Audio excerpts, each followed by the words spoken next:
Oh, you're right, Greg. Thank God you're here. Thank God you're here.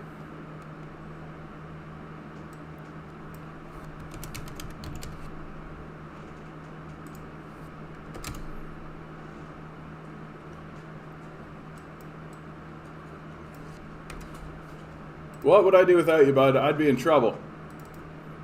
You're always the first one in, mate. I feel like I should give you some kind of award. I think you're the first one in every single time, every day this week. That should be worth some kind of achievement. Don't you think? You should get some kind of like... I mean, what else should I expect from John Wick, right? Like... John Wick, he's determined, won't get put down. I couldn't watch any of those John Wick movies, man. Like, have you seen them all?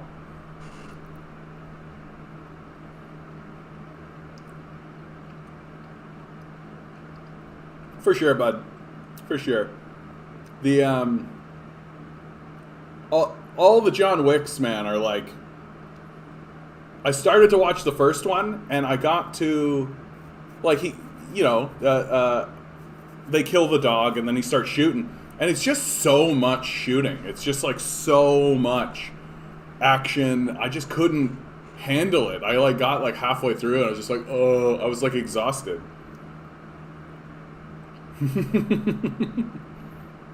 Did you do them, like, back to back?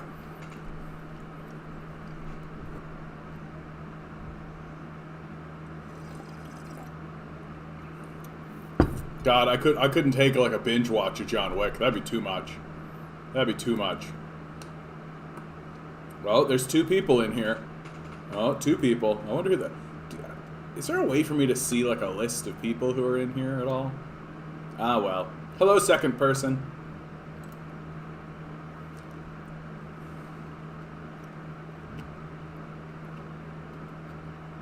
So today we're going to be seeing a lot about the Israeli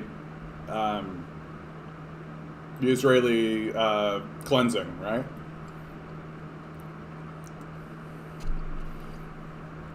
I'm gonna wait until later on. Hopefully, get up to. We'll see if I get 10. It's such a beautiful day today, and there's yeah, it's such a beautiful day today, and people have been waiting for this weather. So, I mean, it's Friday evening on top of that, right? So, big question marks as to whether or not I'm going to continue doing the Friday stream, because I just think that... I just worry that the Friday stream is just going to be for nothing, right? Like, it's going to... People are going to be out. They're not going to want to stay at home this evening. I was even thinking for myself, I'm like, oh man, I could go down to the beach. You know? But I made a commitment. Here I am. So are you. How you guys doing? And like the unfolding Israel conflict. I mean, I've been finding a lot of... Get rid of all this stuff. Minimize that. I've been finding a lot of stuff like, what was the... Here's an IDF statement, right? To the citizens of Gaza. The IDF, the Israel Defense Force, is striking Hamas weapon stores hidden inside civilian buildings in Gaza. Although Hamas wants to put you in harm's way, we urge you to stay away from the Hamas weapon sites and get to safety. Our goal is only to strike terror. Oh. They probably meant our goal is only to strike at terror. Or strike at terrorists, but yeah, pretty on the nose. Pretty on the nose. It's and like people are starting to put it together. This comes out of Canada Left, right? Israel kills 119, 28 children, injures 625 civilians. Self-defense. Goes around in a circle. Very complicated situation. Both sides are bad. And it goes in that loop, right? And big question marks over whether or not the Gaza Strip is going to survive this one. This might be the moment where they finally decide to obliterate the Gaza Strip. So we'll see. Might as well. We all know this is going to happen eventually, so I might as well get this open now. Like the Gaza Strip,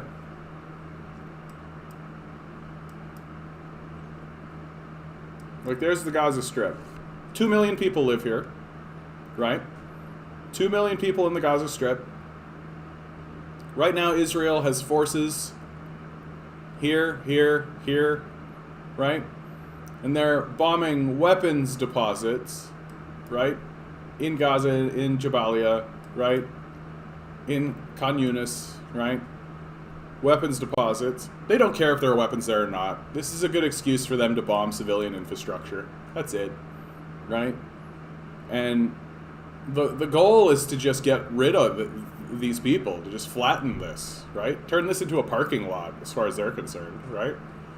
Because they want to reclaim it, and then they're going to spend like billions and billions of dollars the way they do. They'll demolish this, and they'll replace it with another city and another infrastructure, and they'll just cleanse it out, right? Push the people into the sea, into the Mediterranean, push the people into Egypt. Just tell them to get lost. That's what's going to happen. It's an inevitability.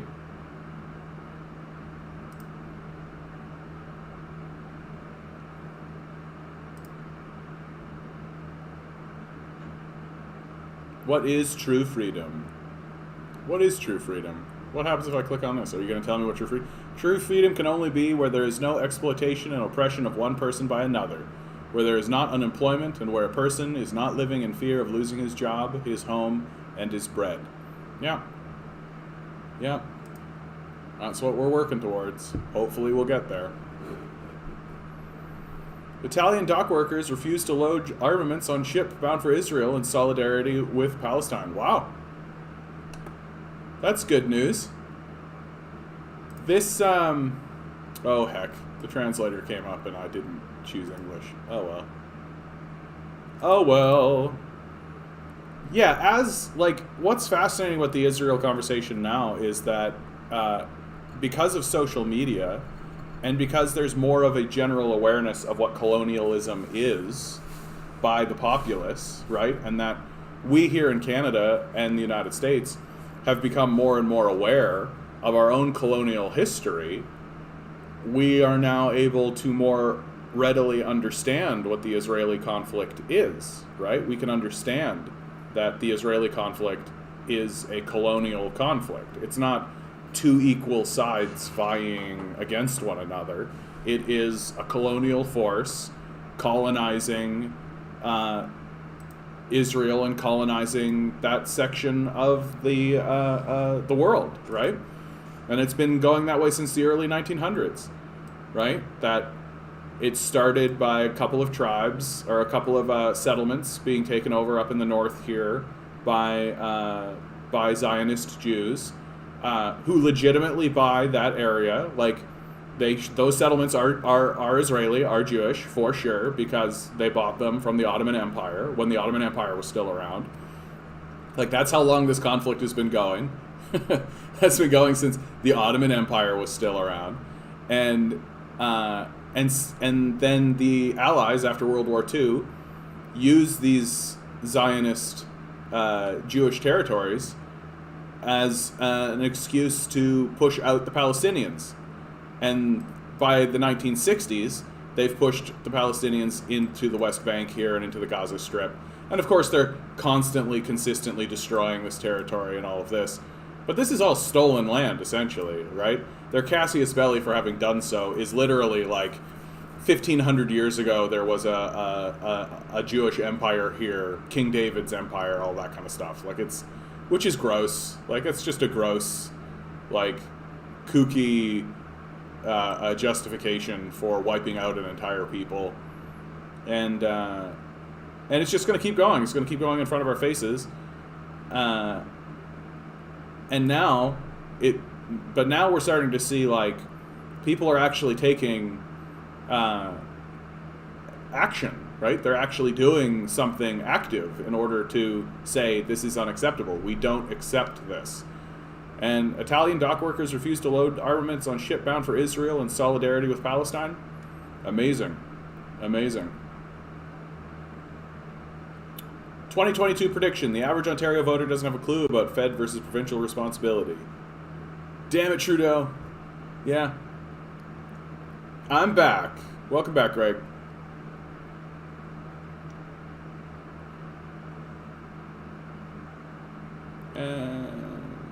If you are neutral in situations of injustice, you have chosen the side of the oppressor. I forget who said that quote, but it's absolutely true. Like, we are getting to a point now where you can't be, like, it's getting harder and harder to be, like, apolitical, to be non-political, right? Because everything is becoming political. Everything's becoming politics. I can't go anywhere anymore online, right? Like, it used to be, you could go to, like, funny sites or like Imgur or like any of this kind of stuff, and you know, Reddit to a degree, and you know, politics was kind of kept out of things. Even if you went to like just R Funny, right? You could still, you know, just look at cat videos. But now, like, everything's becoming politicized because everything has to become politicized. I watched your video on ODSP and Ontario Works. ODSP pays the disabled $1,169 of pays $733. Any thoughts on Ontario welfare predictions for the future? UBI is gaining traction since Bill C273. The way Canada treats its disabled people is absolutely disgusting. We actually give less support to the disabled than even the United States does. I mean, really think about that. Really think about that. As much as we tout and laud our socialized healthcare system, we give less support to disabled people than the United States does. Like, wow. And if you compare us to, like, the Scandinavian nations, right? Your Denmarks and Norways and Scandinavia, right? We give 3 times less support. They're giving 3 times the amount of support to their disabled that we are, and it's just that, you know, neoconservative, even liberal viewpoint where like we can say like, oh, the disabled are so brave, and then ignore them, right? We just don't pay attention to them. We don't have anything to say, and so we can do so much more. We can for our disabled people. How do I know we can? Because other nations are, and like we're a rich, wealthy nation. We can do it. It's just, you know, we've been taken over by a narcissistic, sociopathic death cult, and we have to confront them about, you know, helping the disabled, because they view it as strictly productivity, right? That's how they view us. They don't view us as like individual citizens. They don't view us as people who, you know, have dreams and thoughts, and they certainly don't see us as the divine beings that we are, right? They don't see us as like a quantum energy giving birth to itself, right? They don't think on those lines whatsoever. They literally are like, how many widgets can you screw into a widget? And if you can't screw a widget into a widget, you're not worth a thing. Like, shut up. That's so stupid. Like, as we're going on more and more, I just had a conversation with JB for the Socialist Agenda podcast that I do with him, and I've been realizing more and more, like, these conservatives, especially the new brand of conservatism, like the Jordan Peterson, Ben Shapiro types, they're just kids that never grew up. They just never grew up, right? They just think girls are icky. They just think, well, I'm tough and I got it done and you could get it done too, right? They just talk like children, and they're just kids that never grew up. And that's exactly what's going on in this disabled conversation, right? If you allow children who never grew up to be the primary speakers in the conversation, of course they're going to abandon disabled people, because kids are mean assholes, right? UBI is gaining traction. I think UBI is an inevitability because eventually capitalism will just be out of ideas. That the natural consequences of capitalism is a collapse into neo-feudalism, which the concept of neo-feudalism is becoming more and more popularized. I'm seeing it more and more. and it's becoming a more and more academic term. And as capitalism collapses into neo-feudalism, the capitalists will have to do something, right? And they are out of ideas. They're already out of ideas. Look at Doug Ford. Like, Doug Ford has no ideas. He has no thoughts, right? And so eventually something like a basic income comes in just because they're out of ideas and they don't have anything else to do. I regularly worked 24-hour shifts in a grocery store when I was 16 to 17. $6.85 an hour in 2004. That's gross, bud. Like, that's gross. Nobody should do that. That should, like, the people that had you doing that should go to jail. Like, that's a crime. Like, that's gross. Demand better. Thanks for tuning in, bud. How you doing? Cooperation between a diverse set of strategies that attract, motivate different people is the only way to strongly challenge capitalism, patriarchy, racism, and imperialism. That is absolutely right. I'll oftentimes get into odd conversations with leftists about what should we be focusing on? It should be this, should be that. This is more important than this, and they try to create like a hierarchy of where we should be focused on. And my position is, it's all good, baby. It's all good. Like, you want a multi-pronged, multifaceted approach. Especially because some people are going to be able to do certain things better than others, right? Like, some people are going to be able to get into the legal system with more prescience and awareness. Some people are going to be able to be in the social. Some people are better organizers, right? Some people are better at certain things, and if you're better at those kind of things, or if that's where your proclivity lies, then do it, right? And just focus on that and see if you can connect that in to the people who are just like doing the protest work, who are doing podcasts. Try to link it all together so that you highlight one another, right? So that instead of me going off this way and being like, this is what I want to do, and screw you guys, instead it should be, well, this is what I want to do, and if I can rope you in on a day or anything like that, then I will. And we should have these sort of tacit agreements with one another that we're all trying to take down capitalism, and we should look for openings to include one another into each other's projects, and instead of declaring one to be superior to the other, because they're not. Like, there is no superiority, right? Like, a person who is like working through the courts, or a person who is working through the electoral system, or a person who's trying to galvanize people and get them into the streets, a person who's trying to get elected into unions, all of these are good. It's all good. And some people are going to be better at and better positioned to do one thing over the other. And like, I think about myself, like, I should be interviewing union members. I should be interviewing people who are involved in the court system. I should be doing all that kind of stuff, right? Instead of saying like, oh, that's a waste of time. Because I don't think it ever is a waste of time. I think it's all good, and we need to do this multifaceted approach. We need to have cooperation, and the left just needs to stop eating itself, man. The left just needs to stop eating itself. Like, we're all allies here.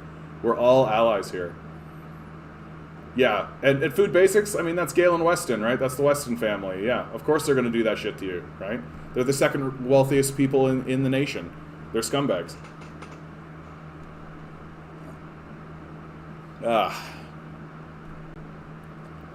Ontario NDP to force vote on reopening outdoor recreational spaces. Yeah, I mean, the golf courses are the ones that kill me the most. I'm like, literally, like, you're taking like 2-3 people and you're putting them on a, big wide open field. Like, what's the issue? What's the issue? But I mean, the Ford administration is all about optics, right? It wants to look like it's doing stuff. It doesn't want to actually do stuff, and it certainly doesn't want to do the stuff that it needs to do. It certainly doesn't want to, get in the way of these corporations and their bottom line, right?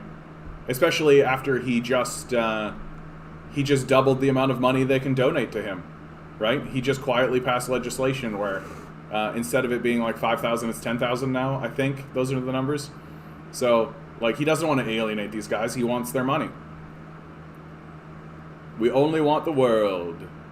We needed $15 an hour 10 years ago. You owe us back pay. $1 for every 25-hour minimum wage, no phase-in period, or else. That's coming from the IWW. Even $25 an hour, I'm just like, why are we asking for crumbs? Like, why are we asking for crumbs from these guys, right? Like, we should be asking for shares. We should be saying, like, in Germany, if you have 2,000 employees in your organization, which is easy to do, actually, like Walmart has 2,000 employees in Germany for sure, 50% of the shares are owned by the workers, right? And that's part of their legislation. Like, we need to be striking to the heart of these capitalists and telling them that they're worthless, because they are. Capitalists are worthless. They provide no value, they do no effort, they don't know anything, they are illiterate, they don't know what they're doing, and it's really obvious. Just take a look at Doug Ford, right? Take a look at Jason Kenney, take a look at Brian Pallister. Like, they don't know what they're doing. They're stupid. And the only thing they have going for them is that they were born rich. That's it. Like, that's it. It's literally like if the game of life starts and there's a starting screen, right? And somebody, goes up, down, left, right, start, and that gets them born as a billionaire or a millionaire, right? That's what's happened. That's what they've done. They're living their life in this easy mode, and they don't give a shit about anybody else. And then we're turning around saying, like, please, sir, please, can I have the bare, absolute, teensy-wincy, little, bare, meager, tiny little crumbs so that I can actually eat? Can I please, instead of slaving my whole life for nothing, can I at least slave my life for food and shelter? Fuck that. That's fucking bullshit. These capitalists are losers. They're morons. The only thing they're good at is lying, right? That their whole propaganda edifice is just a giant bullshit machine, right? And if you fall for it, then you're a sucker, right? Like, they don't know anything. And we should be asking for so much. We shouldn't be asking. It shouldn't be a negotiation. We should be telling these guys to sit the fuck down, shut the fuck up, and we should be saying that it's over. Like, you don't get to participate in this any longer, right? Every time they stand up and say anything, they sound like babies, because they are. They're just kids that never grew up. They were born rich. They don't know anything. They've never worked a day in their life. And here we are asking them for meager crumbs when we should be just taking their whole shit from them and telling them to fuck off. Ugh. Have you yet heard of Steve Keen and Minsky, the open source economic modeling software? It can do MMT, Marxist economics, anything you need. I heard in a video of yours that you like econ. Yeah, I pay pretty close attention to economics because the priests of the money worship system, the capitalist death cult, they took the field of economics over because they knew they could obfuscate their ideology that way, right? That they have an ideology that is a death cult. It involves enslaving the populace, committing genocide against large segments, and stealing their land and resources, right? And once you actually begin to observe that, and you begin to see that, and you actually begin to participate in the role of economics, like, and there are economists who understand it this way. Like Thomas Piketty understands it this way. He understands that these guys are frauds, right? The whole trickle-down economics thing, that whole concept is just fraudulent. It's clearly just a group of money worshippers who have elevated money to replace God, but I'll take a look at this. Steve Keen. I'm always a fan of tips and stuff like this. Here, Steve Keen, and Minsky software. You can already see this kind of process going on. What I call the gamification of economics. Video games are exactly the right place for economic systems to really live in kind of a real space, right? Where you can create economic models and have them go through like an automated kind of system and an automated process using you know, like reasonable facsimiles, right? You'll never actually capture what humans do, right? Because humans are humans, and they're very complex and weird, and humans act in very strange and unusual ways. But you can create like rational models that reflect what actually happens, right? Like if you were to actually try to create the neoliberal model in a video game system, like it would be unplayable, right? Because all the money would just get funneled into an offshore account. You'd never actually use it, right? It would just sit there worthlessly, and like you're starving out your populace basically. Like I've never actually played any game that accepts the base premise that neoliberal economics works, because it doesn't. And if you tried to make it work in like a game sense, it would fail immediately. You would replace that economic system very quickly, because it doesn't work, because it's not an economic system, right? Trickle down economics, supply side economics, all that kind of stuff is the ideology of a death cult that has obfuscated itself as an economic model, right? But it isn't an economic model. It fails as an economic model because it's not an economic model. It's a religious model of a death cult. Like, and that's why I'm fascinated by economics, because once you actually start doing economics and you start looking at economics, you see these things very, very clearly. And most economists obfuscate what they're doing with like difficult mathematics or difficult formulas, and economics rarely requires that. Like, I think the only thing that minimum wage should be 24 plus an hour. It's too bad we're begging for 15. If the minimum wage should be coupled to productivity, period. Minimum wage should be coupled to productivity. Like, that should be the end of it. And just like, nope, productivity is this is what the minimum wage is, period. Exactly. It kind of feels like a video game. It's so intuitive and shows econ dynamics visually. Which I think, like, that's going to be like the natural result of economics in universities, right? That they've always, every video game ever tries to create some kind of economy, but video games haven't yet. And I mean, it makes sense. They're not economists, right? Like, the video game designers are just trying to give you like a kind of cool, keen experience, right? Like, oh, you're a 19th century, trader, or like you're building a civilization, any of that kind of stuff. They're just trying to give you that kind of the feeling of that, right? They're not economists. They're not going to give you like an economic model, right? Which makes sense, but they because most video games still tie the idea of money or wealth to like some kind of generation or productivity, or like you have a gold mine, right? Therefore you have gold that you can then spend. And it's like, that's literally not how money works. It's never how money worked. And it actually gets like, it's not complex, but in a video game sense, it is complex how money works. But like, you just create money, right? Like, money, you just make it. It exists just as it's just a thing that any state can create, and it needs to be balanced, obviously, or else you get inflation, or deflation. It can go the other way, but but yeah, like, I've never played a video game that accepts at its core that, oh, you can just print money, like, you just print and the money gets printed and you use it, and I've certainly never seen it where then like the money goes into the populace and then it cycles back around. Right? I've never actually seen that kind of money gets created, it gets used for a project, and then cycles back around to the government, right? Which then redistributes it. Like, I've never seen that, and I hope one day that we will see that, because that's when I think there'll be a larger consciousness awareness, right? Where the populace will suddenly be like, oh, this is how money actually works. Oh, this is how this actually happens. What the hell were these trickle-down guys talking about?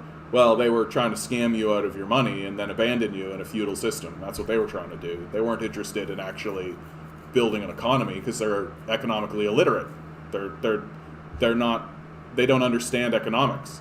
Like literally, I'm talking about like I've listened to Harvard professors who teach like Harvard economics courses, and I think they're illiterate. I don't think that they know a thing about what they're talking about because they fundamentally planted their feet on an ideology of a death cult. They don't know what they're talking about because everything is predicated on this false, this illusionary nonsense that doesn't exist. You are describing is exactly what Minsky does. Great. Yeah. It's inevitable. It's inevitable. It was inevitable that somebody like this Minsky guy was going to show up. Just an inevitability. I'll take a look at it. I'm looking forward to it because there's... it's only a matter of time until somebody like Paradox Games. Paradox Games makes a lot of more complex economic systems, but their focus largely has been like the legalese, right? So you go back to like the 14th century, you play as a nobleman, as a king, but instead of it being like, oh yeah, I raise troops and all this kind of stuff, they're actually very interested in the idea of like, okay, you're the king, but this guy dies, and then he gets replaced by your son or your heir, and like there are titles and land disputes, and you have vassals, and there's this whole like legal structure, and so they're very interested in like the legal structure of it, but the economic side of it is still, they're still looking at that as like, well, you just get gold, right? You just get gold and then you spend that gold, and it's like that's not really how it works, right? It's a fine artifice, or it's a fine shortcut for a gamer who maybe doesn't necessarily want to care about Oh, well, if I make this extra coinage, it means that the inflation will have this to result in the. So they've just kind of streamlined it in video game senses. But I think it is a matter of time when somebody like this Minsky guy is going to come up and he's going to create a model that's going to make other video game companies. He's going to create a model that makes video game companies look at it and go, "Oh, I can gamify this. There's a game here. I see the game now, and if I adjust these levers, and if I let the player adjust these levers, it's going to go up and go down, or it's going to turn, or it's going to do these kinds of things. It's going to create, and then that system is closed in that nation, and then that system is going to interact with another nation, and then there'll be impacts there, and so suddenly, like, you'll have a flow here, and it'll create, and it'll be very dense and complex, but I think it is just a matter of time until some game company, and I look at somebody like Paradox, because they're really into that kind of idea, grabs a hold of some kind of model like this and then really tries to do it. There's been attempts at this kind of stuff. There's a really great game called Off-World Shipping Company. Off-World, is that the name of it? Off-World Shipping Company. You basically, the goal of it was to create a real-time strategy game that wasn't focused on warfare, that it was focused on economics. And you are a company that ends up on a planet just harvesting resources and trying to make a colony thrive. And you're competing against other people who are attempting to do the same thing. And on like a rudimentary level, they've managed to succeed at creating like an economic model that makes sense. Like, if you're the only person who has access to silicon, well, silicon prices are going to go through the roof, and there's this like active market and all this kind of stuff. So there's always attempts to do it. So it's only going to be a matter of time before somebody like this Minsky guy creates a model, and then some. And this is exactly what happened in SimCity, right?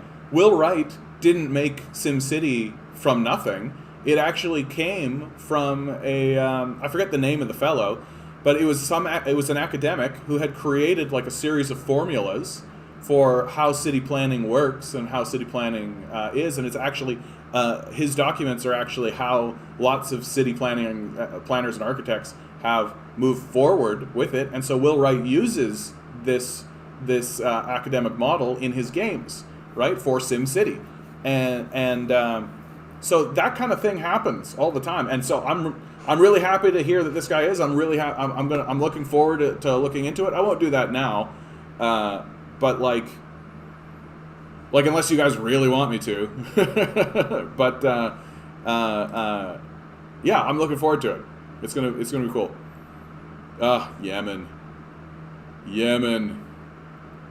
Yemen before and after U.S. intervention. I don't know what's going on with Imgur. It's doing this to me. It's a shame, but you can see it here. Like, yeah, dude. Like, ugh. Always important to remember that America is involved in more than one genocide currently. Australian neo-Nazi leader Thomas Sewell charged over alleged armed robbery. Oh, look at that. Fascists are also criminals. Who knew? Yeah, a history of Africa's looted heritage. I wonder how long that 8 minutes? Nah, it's too long. If a video's like 2 or 3 minutes, I'll play it. Free Palestine, yeah. Hashtag Free Palestine. We're gonna be seeing a lot of this kind of stuff, man. Like it's social media seems to be the key here. Social media seems to be the moment where, like, we all know what's happening now. Like, there's no bullshit. It's not there's no two sides. What are you talking about? Like, there's a colonial oppressor, and there's the oppressed. It's pretty clear what's happening there. Only someone stupid would fall for that. The Israeli genocide of Palestinians is only self-defense. Every Western government. No. Yeah. Well, because the Western governments are involved, right? And they have been for decades, and like almost not a century yet, but like 80 years at least. Like, they've been involved, right? Like, there's Israel, right? All of these guys are involved. Like, all of these guys are involved. The United States is involved. Canada is involved, right? Like, this entire block. And now you've got, like, Joe Biden, they're trying to call a Security Council meeting to talk about the situation in Israel. And Joe Biden and the Americans are just like, nah, we're going to veto. We're not even going to gather to talk about it. We're not even going to have a conversation about it. Los Angeles County Supervisors proposed $1,000 per month universal basic income pilot project. Yep, just like I was saying to Greg earlier. It's an inevitability. I think we should do away with the projects, right? Just get rid of the projects, right? Get rid of the pilot programs. Like, we've done them.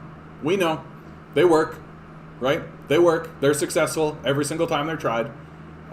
They have positive economic effects to the populace. Forget this nonsense of the pilot program, right?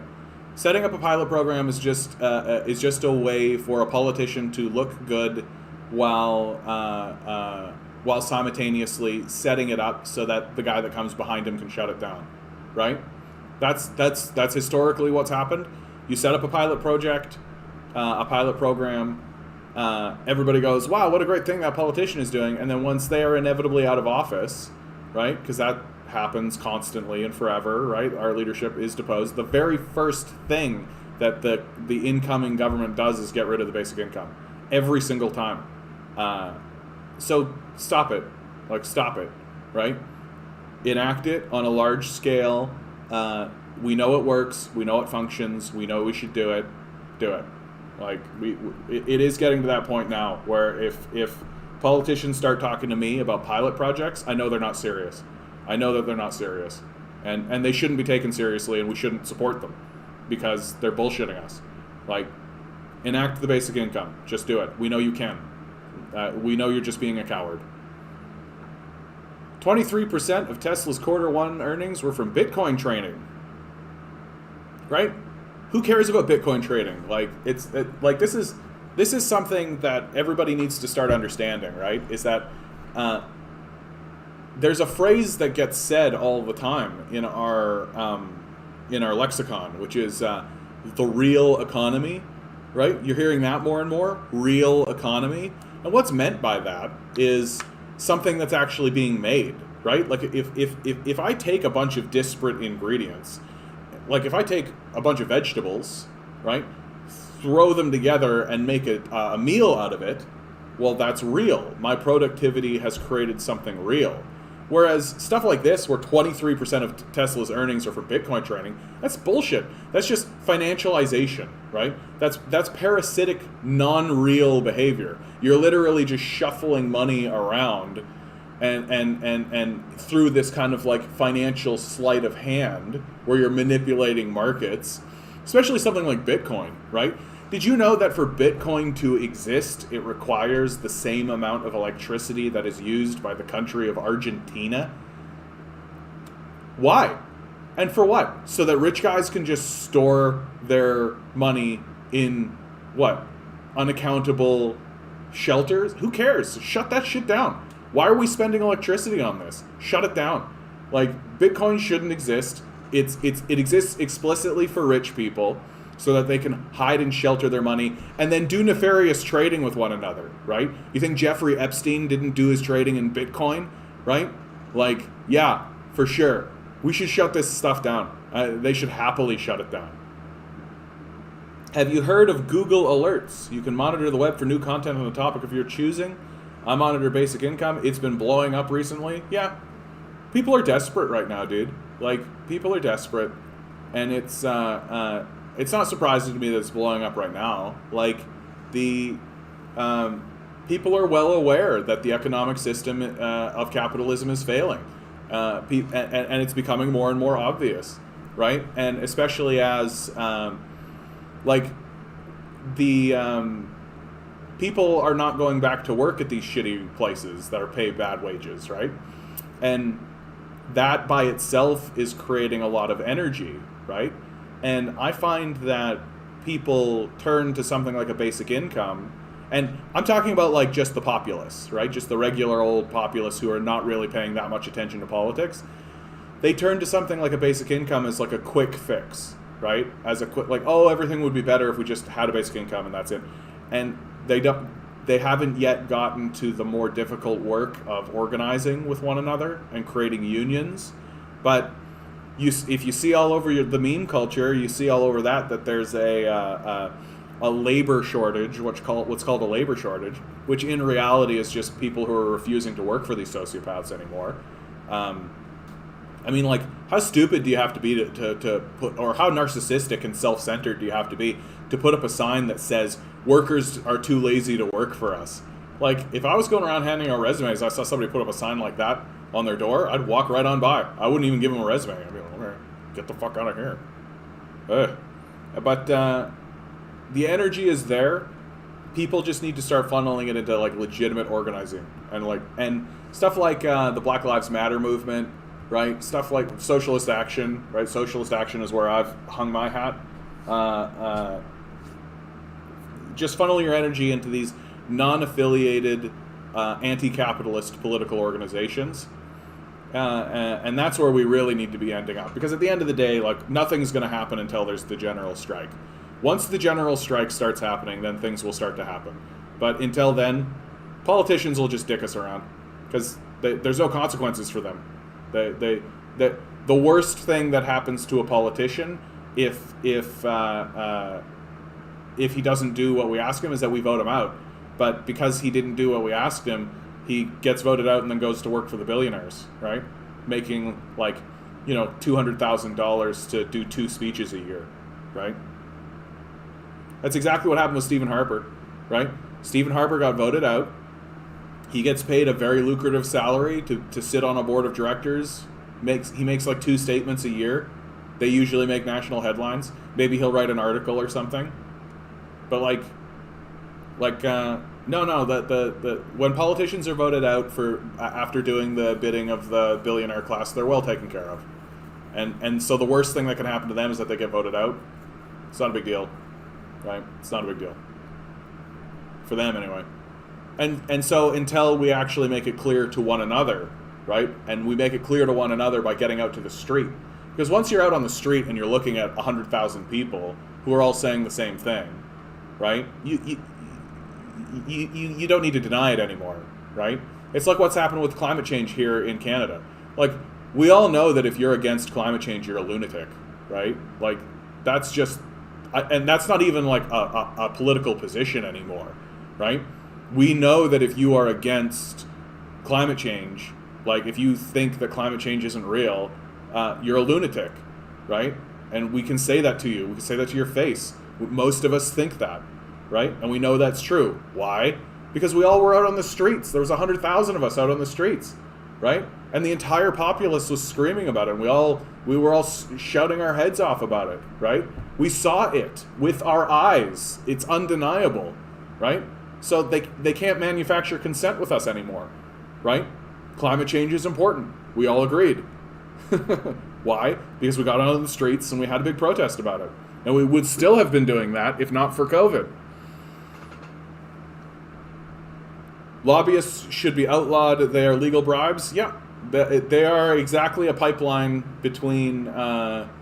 Stephen Colbert outright showed this was the case. He straight out had a lawyer on his show talking about lobbyists and super PACs and things like this.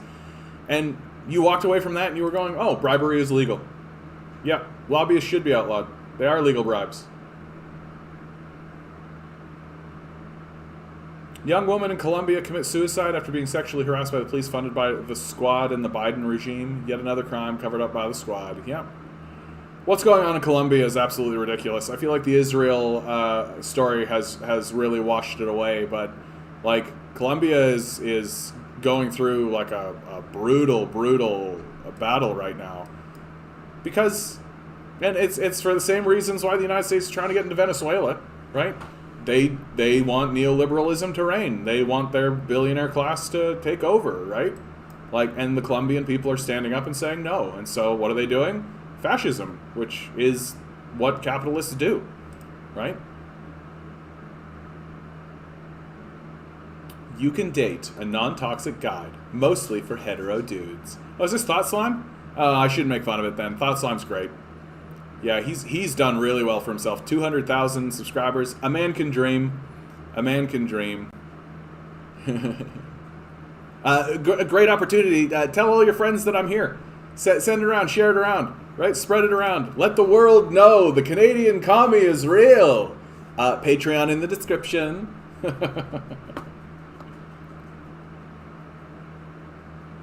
Oh, what is this? Shout out to Much TV One for the best summary I've seen yet. What it's like to live in Ontario. Oh, here we go. Here we go. Hold on. We're gonna do this one. Not from Canada, not from Ontario. They get confused, like, what are you dealing with up top? They be like, move, huh? Can you teach me how to dougie? Or logic calls, you hit nod, then you press ignore. Start and stop restaurants so they can't afford their lease, but monopolies get an open door. You see the signs and the lines that say back up. Make sure you own that. Get your stacks up. And if they can't work home, tell them bad luck. Paid sick leave ain't cheap, man. No. And if you do get sick, stay at your mammas. If you do lock down, make sure you're banned from. No safe sports, make sure they're fat fucks. And ban arts and crafts from Dollarama. And if your poll's too low, just blame Trudeau. It's not our fault, it's the planes you know. Even though you're kinda tweaking, you let your staff in the Caribbean. That was great. That was good. Does that come from Much TV? Look at you, Much. Making yourself still relevant on the world stage. Upvote. Easy upvote. Easy upvote. That's great. Look at that. The arts showing once again, carving the path forward, right? That's perfect. A perfect summary. Kelly McParland. Okay. I really hate Kelly McParland. Like, I don't hate him, obviously, but like every time this guy talks, he writes like Ursula from The Little Mermaid, right? He's just got this way of writing that sounds correct if you talk like this, right?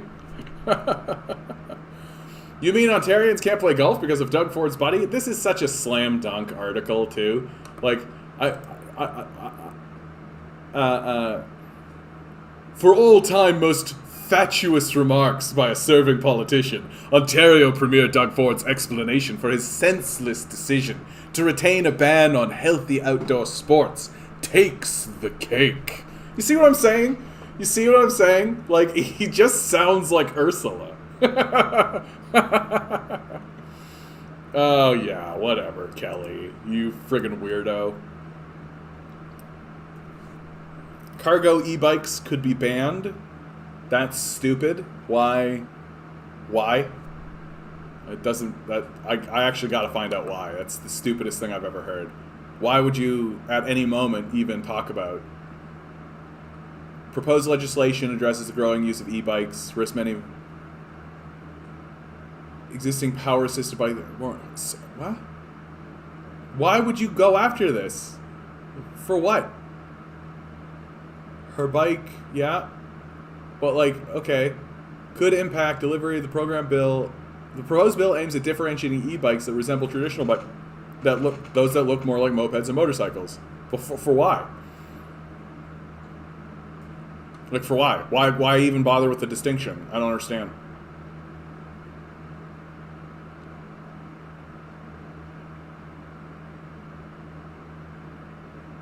Oh my goodness, man. We just legislate ourselves into irrelevance. Like, we just get ourselves all wound up and have to categorize everything. And it's like, literally, like, just get on a bike, man. Frig. Oh, my little guy. I know it's hot. It's hot. It's kind of getting hot in my apartment. My little guy's not really able to take it. Did you want to come up on the lap? Do you want lap time? Huh? Do you want some lap time? You want to come up? Do you want to come up? Okay, guys, one second. I need to remind my dog that there's peanut butter over here. Hey, Milo, what's this? Come. Milo, what's this? What's this? There's peanut butter over there, buddy. What's that over there? What's that over there? Oh, you're too hot and tired, eh? Yeah. You're a good boy, though. I love you, buddy. Okay. Puppy time, puppy break. Always gotta have a puppy break. Always got. Slavov Zizek. Why white liberals love identity politics. I'm not actually getting a point, but that's true. Like, Slavoj Zizek's such an interesting figure to me because he's just like a philosopher who just like started going on YouTube. I think the number one thing, what was so funny about him is that he had a debate with Jordan Peterson, which really, in many ways, marked the end of Jordan Peterson's fame, right? Like he never really recovered from but it wasn't the fault of the debate. It's because he had this debate where he lost this debate. It was pretty clear, and then immediately goes into a coma. Right, so it creates this like, and the coma is not related. It's not like Slavoj Žižek was like, "You're wrong, Peterson," and then Peterson was like, "Oh," and then like fell into a coma like that. But that is kind of like how it looked. Those were the optics that Peterson was just like so confronted by this rational Marxist who, you know, isn't hell bent to destroy everything the way that Peterson's worldview works, that. He suddenly falls into this coma, which is caused because he doesn't eat vegetables, right? Peterson was eating like an all-meat diet, which every health professional was like, that's a bad idea, dude. And it's so funny to me that a guy who writes chapters entitled Stand Up Straight with Your Shoulders Back, right, Tell the Truth, doesn't include Eat Your Vegetables. And so Slavoj Žižek, but like Slavoj Žižek, he's just kind of a weirdo, and he's such like a cuddly teddy bear, and Peterson came out wearing like a glittering like slick suit. Anyway, but why white liberals love identity politics is because identity politics allow liberals to engage in politics and sort of scratch that political itch, but because it doesn't have anything to do with class, right? It allows them to feel as though they're doing good while simultaneously ignoring the actual issues that are important. So, like, a liberal will feel good because they'll be like, yeah, of course homosexuality should be acceptable in our society. Of course black people and Latino people should have the same opportunities as everyone, as white people, like, as everybody else, right? Of course, like, I want equality among races, and of course that kind of stuff. But they better show up to work on time, goddammit. I need my Timmies, right? Like, that's exactly the conversation that white liberals want to have. They want to make sure that everybody knows that they're not racist, they're not a bigot, everybody should have the equal opportunity, but make sure that these people are still my servants, right? Like, as long as like, I don't care if my servant is white, just as long as they're my servant, right? And they can't actually have a conversation about, hey, maybe having wage slaves is bad, right? And they're not interested in that conversation, right? So they'll engage in identity politics and turn everything into identity politics, so that they can feel good about themselves, and make sure that, you know, they don't mind if their wage slave is trans, right? They don't mind. They don't mind if their wage slave is like Black Lives Matter, right? They don't mind, as long as they're their wage slave, right? They don't mind. Call upon Israel to stop colonizing and annexing Palestinian territories was blocked, by liberals and conservatives in parliament. We're surprised? Like, we're surprised by that? We shouldn't be. Like if you're voting along these lines, you should be voting for the NDP at this point. The NDP has actually called for for us to stop selling weapons, right? You just stop selling weapons to the Israelis. But that's not going to happen. I don't get people like Bezos. If I had billions of dollars, I would impulsively start fixing shit. Homeless vets? I don't think so. Hungry children? Not on my watch. He could be Batman. What a waste. Yeah. And that's natural. Like, wealth... There have actually been studies that came out of a Californian university. I'm completely blanking on the name. But they began to study the impact of wealth hoarding, right? That... they would take people through a series of tests, and within those tests, they would just give people wealth in the scenario. So, like, you'd be playing a game, and you would just allow people to have certain wealth over others, and they found that people became sociopaths, right? That the more wealth that you had hoarded, that you just started to act more and more like an insane narcissistic sociopath, and you began to detach from the lived experience of everybody else. And it was common for people to lord it over others. It was common for this kind of stuff. And so, yeah, like, but what's sad about this is that Teresa believes this of herself, right? She believes that she would impulsively start fixing shit, but she wouldn't, right? And that's why even a single billionaire is dangerous. That if you become a billionaire, you become a sociopath. The two are inexorably linked to one another. You can't simultaneously be wealthy and good. It's not possible. That what Teresa would start doing is she would impulsively start fixing shit, and she would call it fixing shit, but really she would just be making her own life better, right? And any, like, ancillary sort of, if it managed to also help anybody else, then she would say, yeah, look how good I am, right? I hire all of these people. I have all of these wage slaves, right? And their lives are so much better with me than without me. These are the justifications that the billionaire class uses, right? I'm a job creator, that kind of shit. The water wars are coming. Which is so stupid. I mean, look how much water we have. There's more water than there is land, right? We could focus on desalination technology, right? Get the salt out of the water so we can drink it. No, can't do that. Gotta go to war over it. Liberal logic. Neoliberals. Food, housing, and education for everyone. A 0.00028% chance to become a billionaire. Boom. Yeah. Nah, we're dumb. We're just a dumb people, right? Like, this is something that we have to start to acknowledge about ourselves. So we're a dumb people. We're not very smart.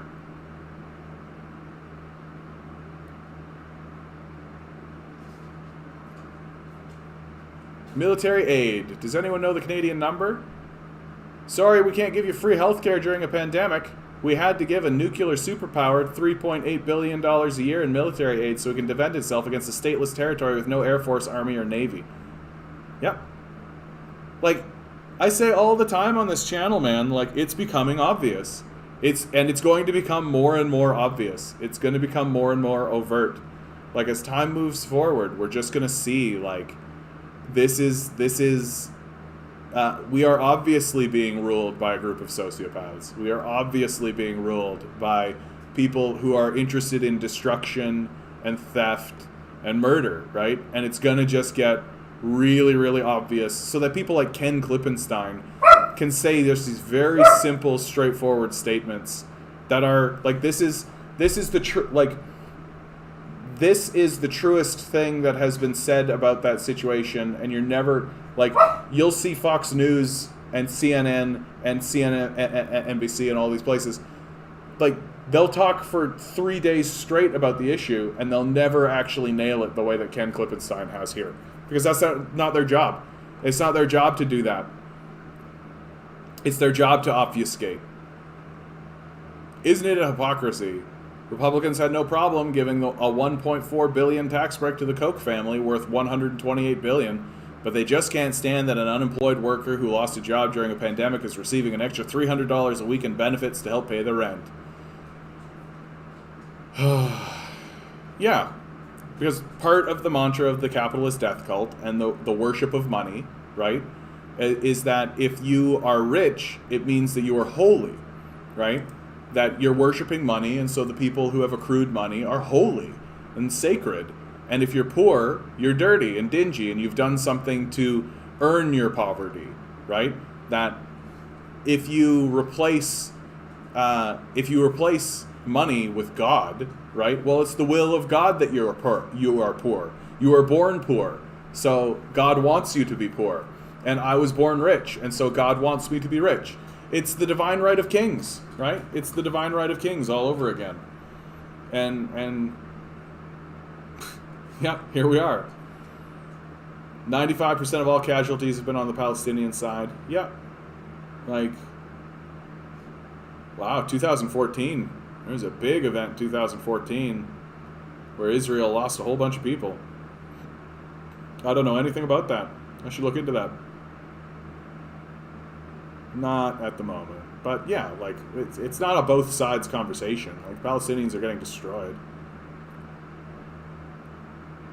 It's embarrassing. That hacker in Russia is having a blast watching what it costs. Americans 5 minutes after a pipeline gets shut off. Yeah. This is in reference to there was a pipeline that got shut down because some hackers who claim to be Russian, but there's a lot of doubt surrounding that. But some hackers shut down the financialized section of the company, and so the company wasn't able to charge people, and so they shut the pipeline down. They were just like, oh, we can't charge people for this resource, then nobody gets the resource. And it really shows you what their priorities are, right? Like, they're not interested in helping people. That's just secondary, right? Them making money, that's first and foremost. Frustration goes as Sunwing doesn't give refunds for canceled flights despite taking taxpayer aid. Yeah. What do you expect? That's what you get for having private companies, right? Like, I remember I think it was HMV. HMV shut down, right? Because, you know, the world changed and HMV couldn't change with it. And what did HMV do? They put a special on, I shouldn't say HMV, I could be wrong about this. And I don't want to give incorrect information. But I know this did happen in a company. Anyway, let's pretend like the company's HMV. Well, they sold a whole bunch of cards at a discount, right? So if it was like a $10 gift card, well, they would sell it for $5. And people thought to themselves, what a great deal. That's free money, basically. That's basically saying I can have anything at the store at 50% off, right? And so a bunch of people did it. They bought the gift cards, and then the company declared bankruptcy and went under. Took their free money and ran. And that's what you get with privatized companies like this. They're going to run those scams all the time. And so Sunwing, yeah, like they're not going to give refunds for canceled flights, right? They knew that they were going to go bankrupt. They probably did a whole bunch of good deals in order to sucker as many people to buy these flights that they knew they were going to cancel, right? And then they took a bunch of taxpayer aid because they could, and then they declared bankruptcy and they're gone, right? They took their money, they ran their grift, they left. That's capitalism for you, baby. That's the business. Am I able to get my vaccine anywhere? I didn't need to sign up for my local health unit. Yeah, like you would think that instead of asking on a Reddit forum, they would be able to go to a website somewhere and find this information readily. But the Ford administration's not interested in doing any of that because they're idiots. Next week, Pfizer will be delivering 3.4 million doses to Canada. This means next week alone, we are getting 4.5 million doses. Great. Judge orders Church of God doors locked for defying pandemic health rules. Conservatives are not happy about what's happening with the churches, man. I can tell you that.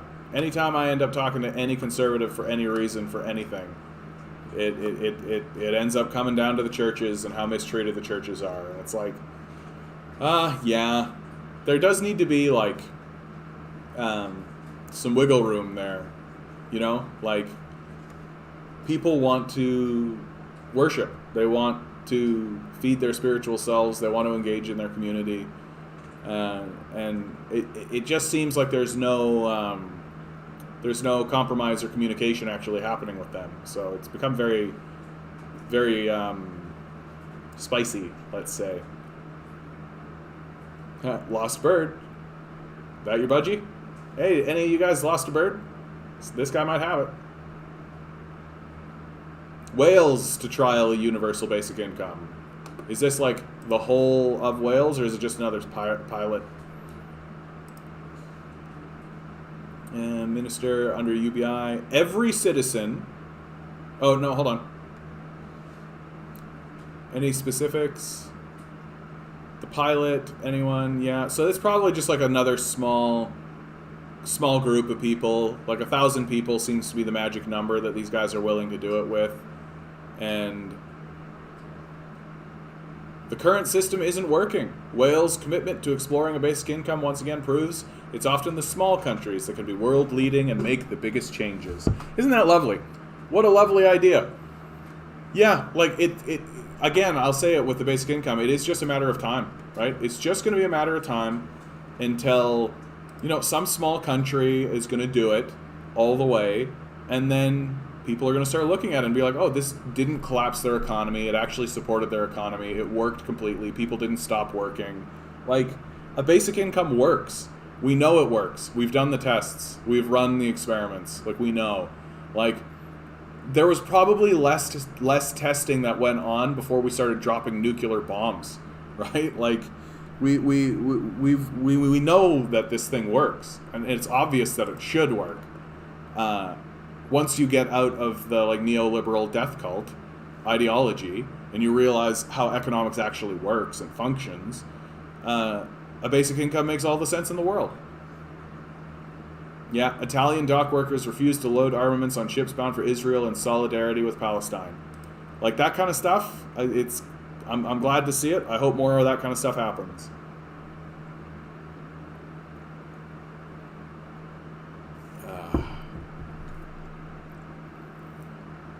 Friendly reminder again that it is the Conservative Party of Ontario that has closed outdoor activities, not Doug Ford. Yeah, the Conservatives are obviously going to try to do the Trump gambit, right? Where they're going to place all of the blame on this figure, right? Donald Trump, and in this case, Doug Ford. And they're going to say, the problem was this guy, right? Certainly not the structure of our party, and certainly not the structure of our entire system. No, the problem was just this guy. So we'll get rid of this guy, and now the Conservative Party is back. And they'll say that. They'll say that kind of thing. Like, the Conservative Party is back to work for you, right? And plenty of people will get suckered into that. I wish I could get vaccinated a third or possibly even a fourth time. It's such a rush getting free healthcare. Yeah, poor Americans, man.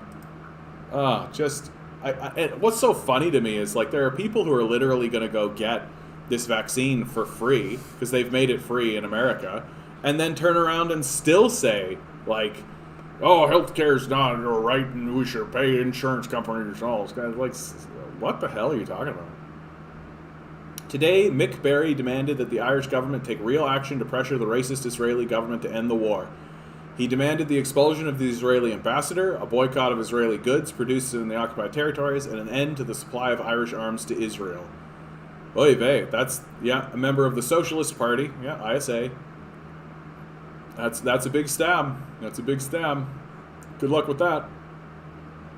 But it's what we all have to do. Like, but at the end of the day, it doesn't matter because like that's what the Americans want. The Americans are a rogue state on the world stage. They want Israel to have these weapons. They want them to be committing this genocide.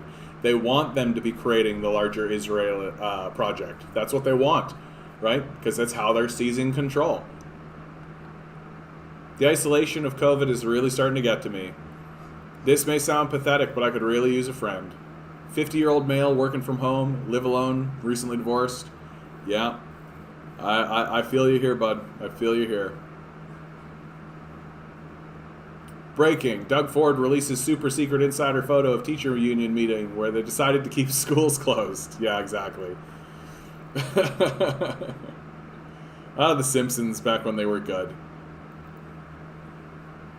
Trudeau government begins work on reopening U.S.-Canada border. Okay. Okay. We'll see how that goes.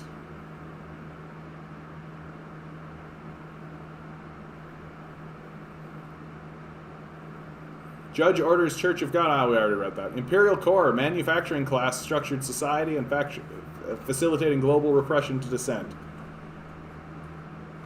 Yep. Egypt, Palestine, Ferguson. They're all coming from the same place, right? It's the only thing the United States actually manufactures is weapons, right? They're not interested in manufacturing anything else. Ugh. Not surprisingly, low stream count today. We had a bit of a pop out, but you know, there's 4 of you here. It's a beautiful day on Friday. I'm not surprised. I'm glad you guys are here. I hope you're doing well out there. Maybe say something in the comments. I myself am feeling a little lonely, like this 50-year-old guy here. I'm feeling a little lonely. Oh, hold on. I gotta go save my puppy. Gotta go save my puppy. What do you got, buddy? What do you got? Oh, is it this? Is this? Is this? What's this? What's this? Go get it. Go get it. Go get it. That's a good boy. What a good boy. Yeah. What you're working at the shelter? Oh man, that's got to be tough work, Jeff. Working in the shelters. It's yeah. I hope you're staying safe, bud. I hope you're staying safe. Canadians anxious about missing out on their first home due to an insufficient down payment. Yeah. Like, I gave up on ever owning a home. Like, that's not going to happen, right? Like, the billionaire class has speculated on our market and is jacking the prices, and we're going to have like an enormous collapse happen here in Canada because of it. That's good to hear, Jeff. That's good to hear that you're. It's got to be fulfilling work, right? Like, it's got to be fulfilling and meaningful work to do that kind of thing, to be connected to people who are in this kind of desperate position, right? Like, it's like, you are working in a system that is like the stopgap. It's like the block between. Like, if you weren't there, they would be homeless, right? Like, that's what's going on, and it's got to be like fulfilling to actually be the kind of stalwart guard, right? To protect people from that kind of thing. Jeff, what do you think about a basic income? As somebody who's working in the shelter system, as somebody who is working closely with these with the people who have been abandoned by their society, what would you make of something like a basic income for the people that you work with? Nice weather today. Oh, it's a friggin' beautiful day today, dude. How about a little bio on the Canadian commie? So, you're 48. What? Good sir. 48. I am 38. Thank you very much. I'm gonna hope that that was a typo. Ex-evangelica, jealous, yeah.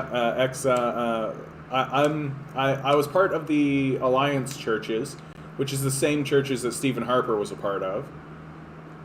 Anything about yourself you can share? I don't know, dude. I have a degree in theater.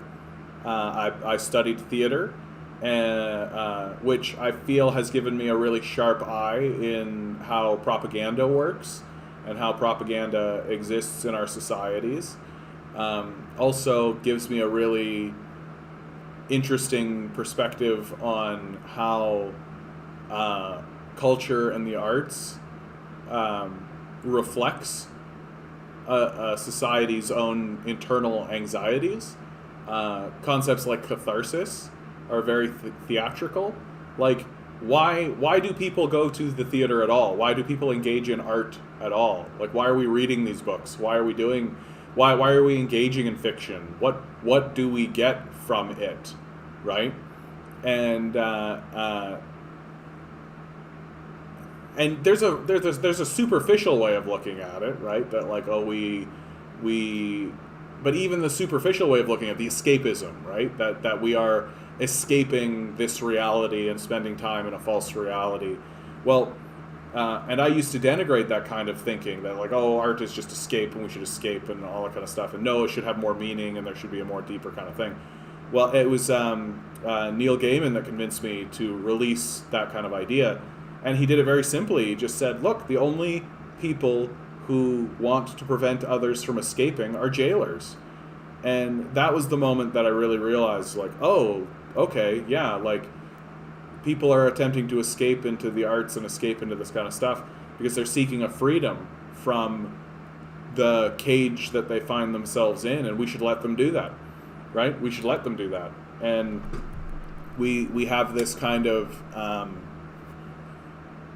we have a very sort of juvenile perspective of arts and the artistic scenes that exist because of this, and we don't want to admit that, like, you know, if you go and see something that is profound, if you watch some theater or something, or a movie or something, it can, in a very short period of time, completely alter the way you look at the world, right? And there's deep power there that connects to our deep subconscious unknown selves. And simply by having people relate and empathize with others in a situation that they were otherwise unaware of, we can fundamentally change the way that we treat one another. And that's the power of the arts, which is why the capitalists need to destroy it, right? That the capitalists and the fascists generally have to destroy art because they know that art is the greatest weapon against them. They're well aware that their entire ideology and the entire mode of their being can be destroyed in a 30-minute presentation, right? Like, if you don't influence your thoughts, someone else will. That's true. Your thoughts are constantly being influenced, right? There's billions and billions and billions of signals. Your body receives billions of signals a day, right? And you can't possibly, like, consciously connect with them, right? You can't possibly consciously connect with them. Your body does that work for you, right? You receive all of these signals, and then that gets brought up into your brain space and largely sort of stored in the back end, where then it's processed through your dreams, right? Your dreams are... Sigmund Freud and Carl Jung do really, really, really interesting work on this, trying to answer like a really central question of what are dreams? Why do we dream? When we dream, why these images? What do these images mean? Why what are we attempting to do? And so they delve very deeply into dream interpretation.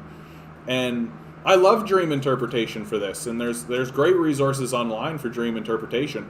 And I think it's something that should be taken seriously for a person, right? That your body, your vessel that you are in knows more about what's going on than you do, for sure. There's just it's not a debate, right?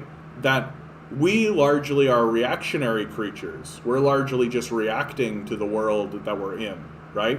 Whereas our body is actually storing information and processing information, and then attempts to communicate to our conscious selves through dreams or through like depression and anxiety, right? These emotional states that we get into come from the body as the body attempts to communicate to our conscious self, hey, there's something going on, there's something gone wrong, like you need to pay attention to it. You need to focus your narrow conscious mind on this large issue that we are collectively putting together as your body or as yourself. Like, and here in the West, we've inverted it. We've inverted the way that we think about this. That we think that our consciousness, that our conscious selves is this like big sweeping thing, and we have but it isn't, and it's purposefully not, right? We are, I shouldn't say designed, but we are evolved in such a way so that our consciousness is actually narrow, right? That we have narrowed things more with our conscious self, and that's for good reason, right? Like, I need to be able to tell that this is a vessel that holds water that I can then drink, right? We need to have things narrowed so that they can be categorized, but because they're narrow, right? And because our perspective is just through our eyes, and we see everything through our eyes, and we hear with our ears, and so everything is closed and narrow. And because everything is so tight and small, we lose sight of the big picture. We lose sight of the meta, right? What I call the meta. That we don't really have a grasp on what is outside of ourselves, right? And that a consciousness of something larger than ourselves is actually quite difficult to achieve. And if you don't accept that it's your body that's doing all the heavy lifting, right? That you're not just a brain floating in like a machine, right? That your body is actually a piece of your brain and they're all connected together, right? If you don't listen to your body, if you don't listen to what it's saying to you, if you ignore it, then you're going to miss sight of the meta, right? Because if you don't have that connection that way, then you don't have that connection that way. Certainly not. And you certainly don't have connection to other people. And you certainly don't have the ability to imagine what other people are going through. This is what happens with conservatives, right? They lack the capacity for imagination, and they can't imagine a worldview that is outside of the worldview that they themselves have personally experienced while they're going through their narrow life, reacting to stimuli, right? They haven't even really put together or thought rationally about like the government handouts that their own family has received, right? They don't know anything about that. And it's because our entire society drills into our heads that your brain is the only thing that matters. Your brain is the only thing that matters. Well, that's completely false. It's completely false, right? Your skin takes in more information than your brain does, right? Your lungs breathe the air around you. You think there isn't information in that, right? Like, your body knows more about what's going on than you do. And we don't have built into our society mechanisms to slow down and actually listen to the body. We don't have mechanisms to slow down and actually listen to the people around us, right? We have sacrificed everything to this capitalist machine that exists exclusively to enslave us for food and shelter, right? And like, I've sort of strayed into Hubu Jubu territory a little bit there, but it's something I'm very passionate about. I mean, you can see I've got the chakra poster in the background, right? I don't necessarily espouse the chakra system as like a spiritual system, as if there are actual balls of... Well, Wigwith, if you'd like more research done on gut instincts, you need to pay attention to the chakra system, right? The chakra system has existed for thousands of years, right? It doesn't matter if you believe that there are literal balls of energy inside of you. That's not relevant, okay? It pays to remember that the chakra system was made before like anatomical research. It's a pre-enlightenment idea. And so the whole balls of energy thing, it just exists as a way to section out your body, right? So like your pelvis area is the root chakra, right? And it pays to kind of think about it as a ball, because then you can think about the ball, each ball balancing on top of every ball. But in the chakra system, everything starts at the base of your spine, right? Which makes sense because that's where your genitals are, right? And then everything moves up from there, right? That you go through like your pleasure center, right? You ever have a good belly laugh, right? Your belly, ho, ho, ho, that's your pleasure center. And then your diaphragm, right under your rib cage, right there, that's your power center, right? All these guys that are telling you to stand up straight with your shoulders back, they're talking about your power center, right? And then your heart. We've all felt our heart. We've all had a broken heart, right? You're telling me there's no energy that comes out of your heart that's constantly beating, that's constantly thump, thump, thump. So there's your heart chakra, and then you end up in your throat, right? You end up in your throat where things can be articulated and spoken, and of course, if this is out of balance, you can go on crazy rants and all this kind of stuff. You'll notice that in the chakra system,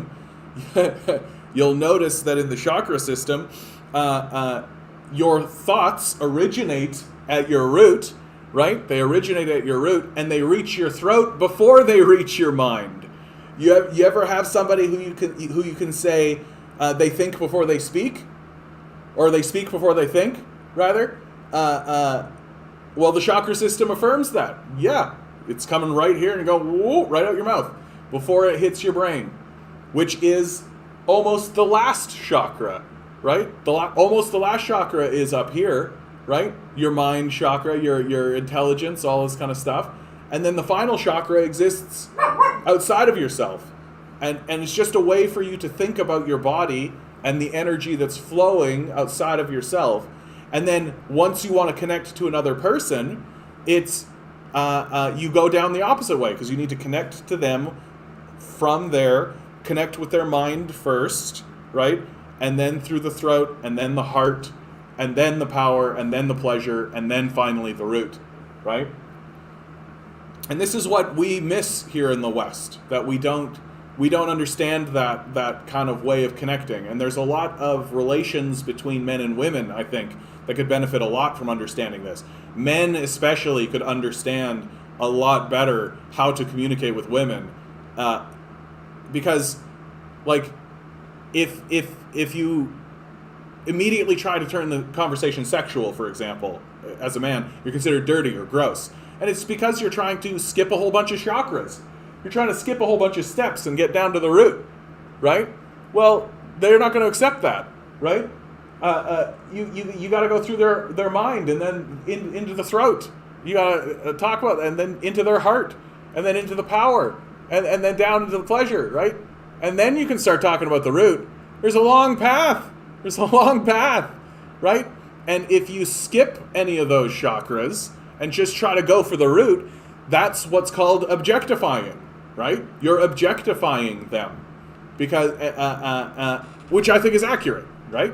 So, and whether or not you believe that the magic spheres are real or any of that, I don't care about any of that at all. I'm a secularist, right? It's completely irrelevant to me. But what does matter is that it's extremely useful as a communicative tool. So that's the reason I've got that there. And there's lots of great information and all that. I do not daily meditations, but like I pay attention to it because paying attention to something like that is paying attention to yourself, which ultimately lets you pay attention to your meta world, right? And frankly, just thinking about it is good. It's just good to think about. Yeah, there's a lot of chakras and sacred geometry Western culture is missing out on, for sure. And that really just comes down to the fact that our culture is so young and illiterate and stupid, frankly. Like, we are an incredibly young culture. Like, Canada doesn't really have a culture. Like, Bob and Doug McKenzie are probably like the most cultural, like the biggest cultural icons we've ever had.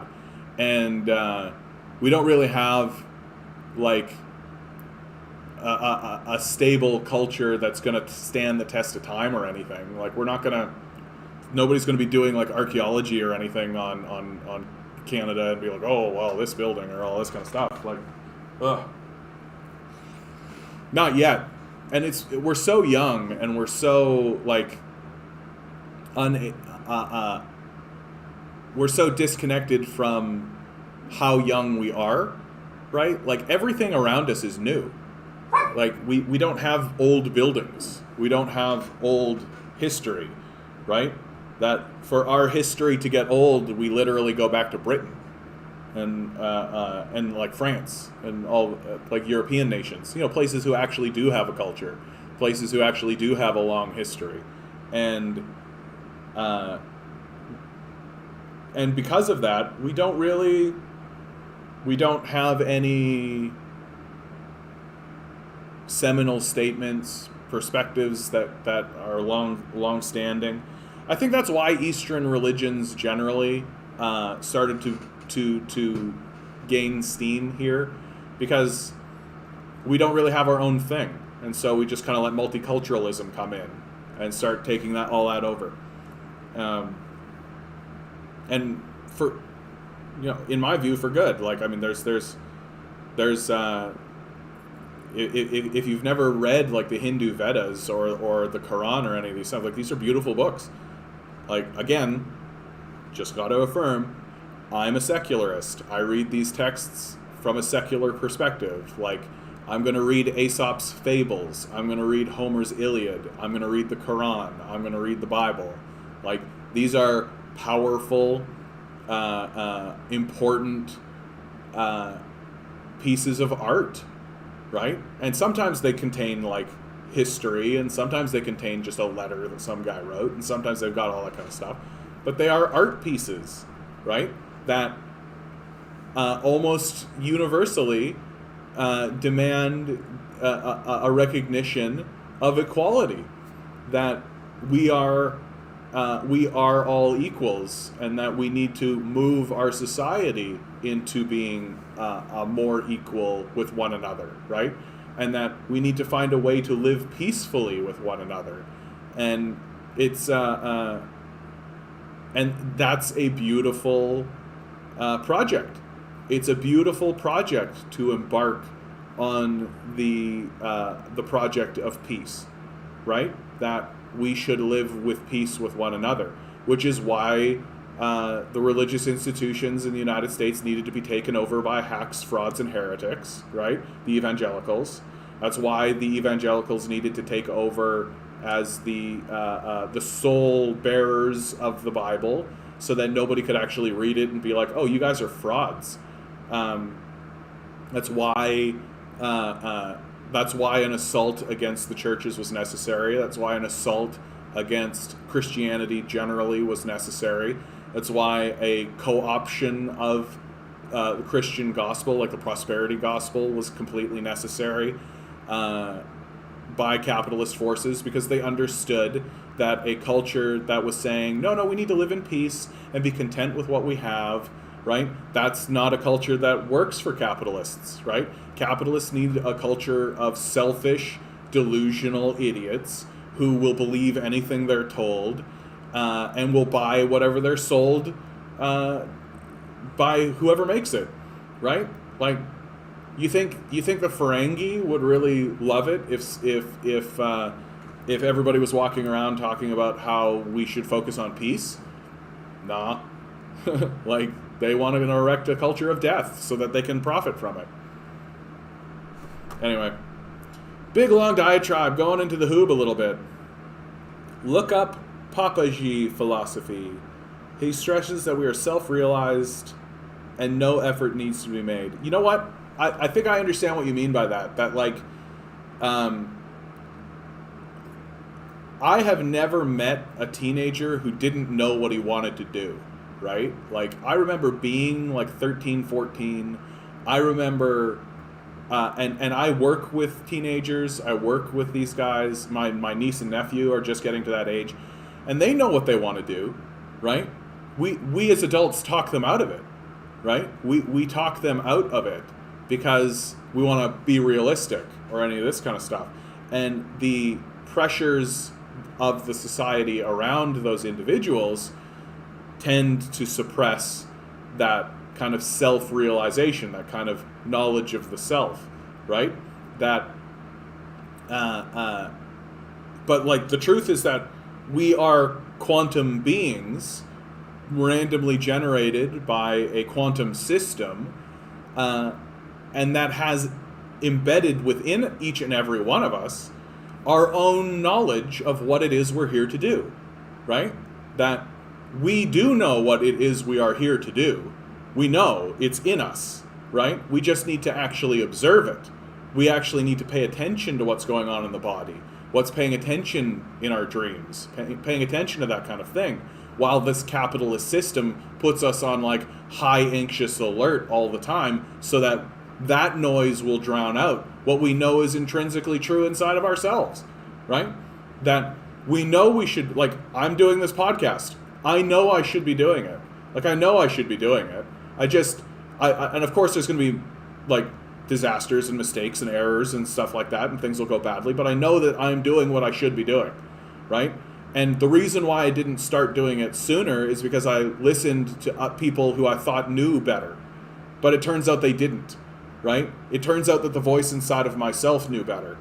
And that by putting faith in that internal voice that is built inside of like my genetic code on a quantum level, I'm going to be better off than listening to people who will give me advice and then go off and live their own life and leave me to deal spinning on my tires with whatever they said to me.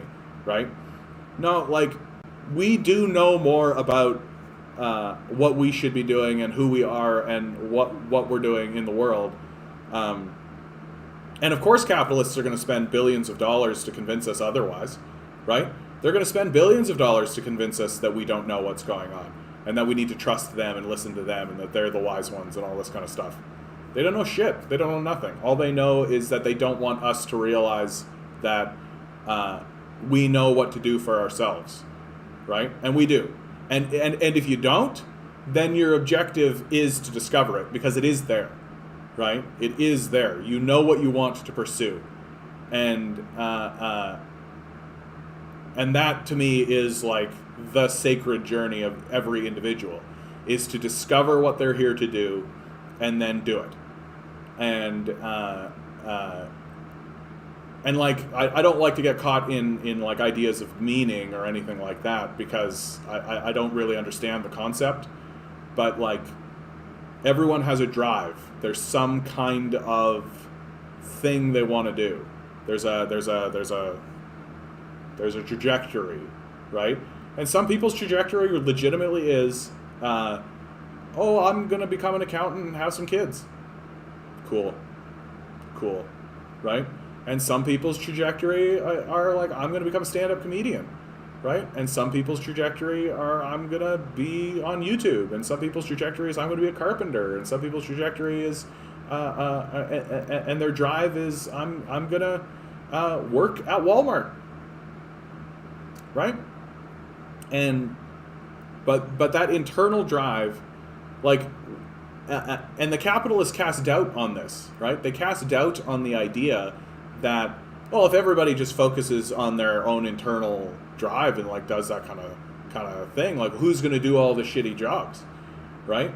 As if the quantum universe would create a system that wouldn't sustain or support itself, right? That like when you look at the Earth, there's this system that sustains itself right? That it is a loop that sustains itself ad nauseum. And except here are these creatures that the quantum universe has created, or have come out of this quantum signature, that can articulate abstract thoughts that seem to exist as a way for the universe to discover itself on its own journey. And if we and we have been given the ability and the freedom to manipulate our surroundings to such a degree that we can destroy it, right? And that seems to be part of the deal, that the quantum energy seems to understand, and I talk about it, like, I do talk about this in, like, theological kind of terms, and I hope you guys don't realize, like, again, I want to affirm, I consider myself a secularist, right? That, I don't necessarily know that, okay. Let me take a moment and talk about what I consider to be, like, a really, really important conversation point that nobody is actually talking about, but I wish everybody would actually talk about and have a perspective on. When I was growing up, there was this big, like, new atheist movement, right?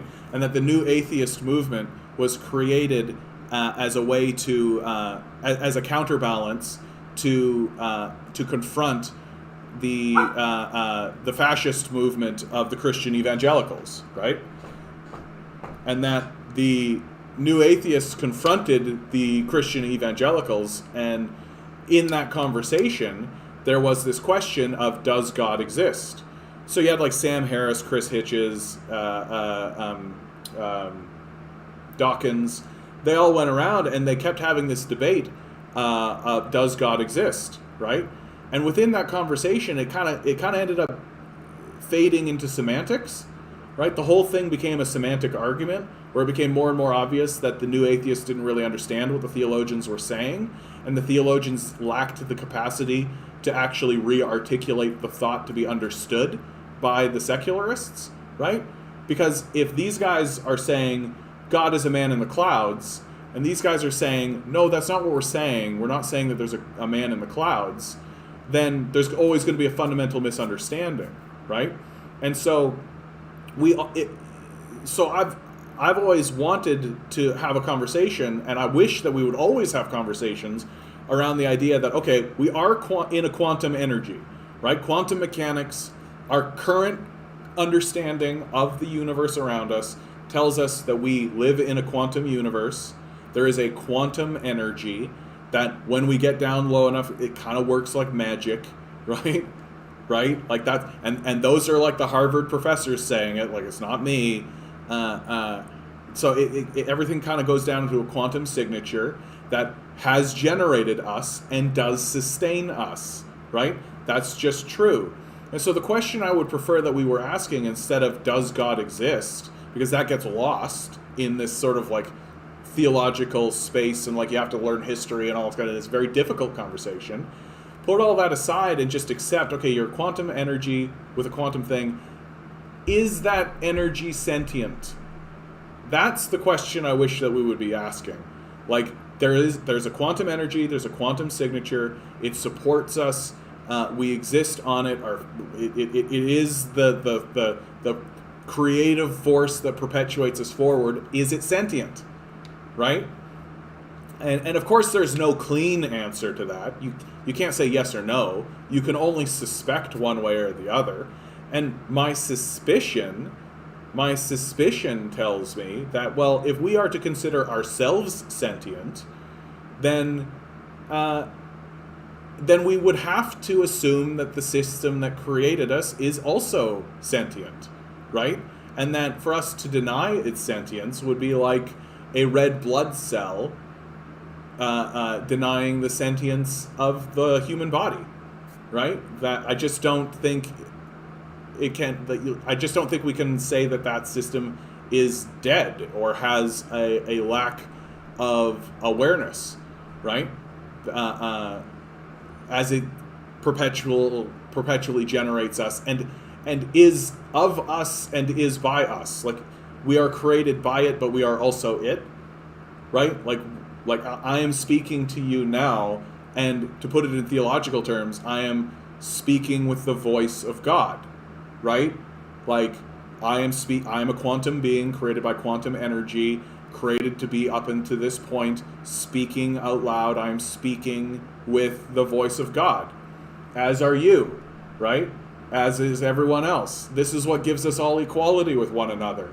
That even the most what we would consider the most insignificant creature is speaking and acting and working with the energy and the voice of God, of the quantum system, right? And I'm saying this while saying I'm also a secularist. But like I can accept that an infinite energy that lives forever, that we don't know that much about. I can accept the general thesis that it may very well be sentient, and that it's likely that it knows more about what's going on than we do, while simultaneously also understanding that our existence is part of that kind of fact-finding journey of this energy discovering itself. Like, it's not necessarily the case that it understands what it's doing here, right? It's not necessarily the case that it knows what's going on, and that we are the one of the many ways that exist in the universe for it to articulate itself. And that as we discuss these issues with one another, it is two divine beings who are part of the larger whole having a conversation and attempting to discover what is it that we're doing? What is it? Why are we here? What is the purpose of any of this? What is the journey that we are on? Why are we alive at all? Why is there something instead of nothing? Like, any of this kind of stuff, right? And in that process, we are temporary, right? And it's easy for me to believe that there is a universe where things are not temporary. That this quantum signature has also given birth to a universe where things are as they are, and they will always be that way.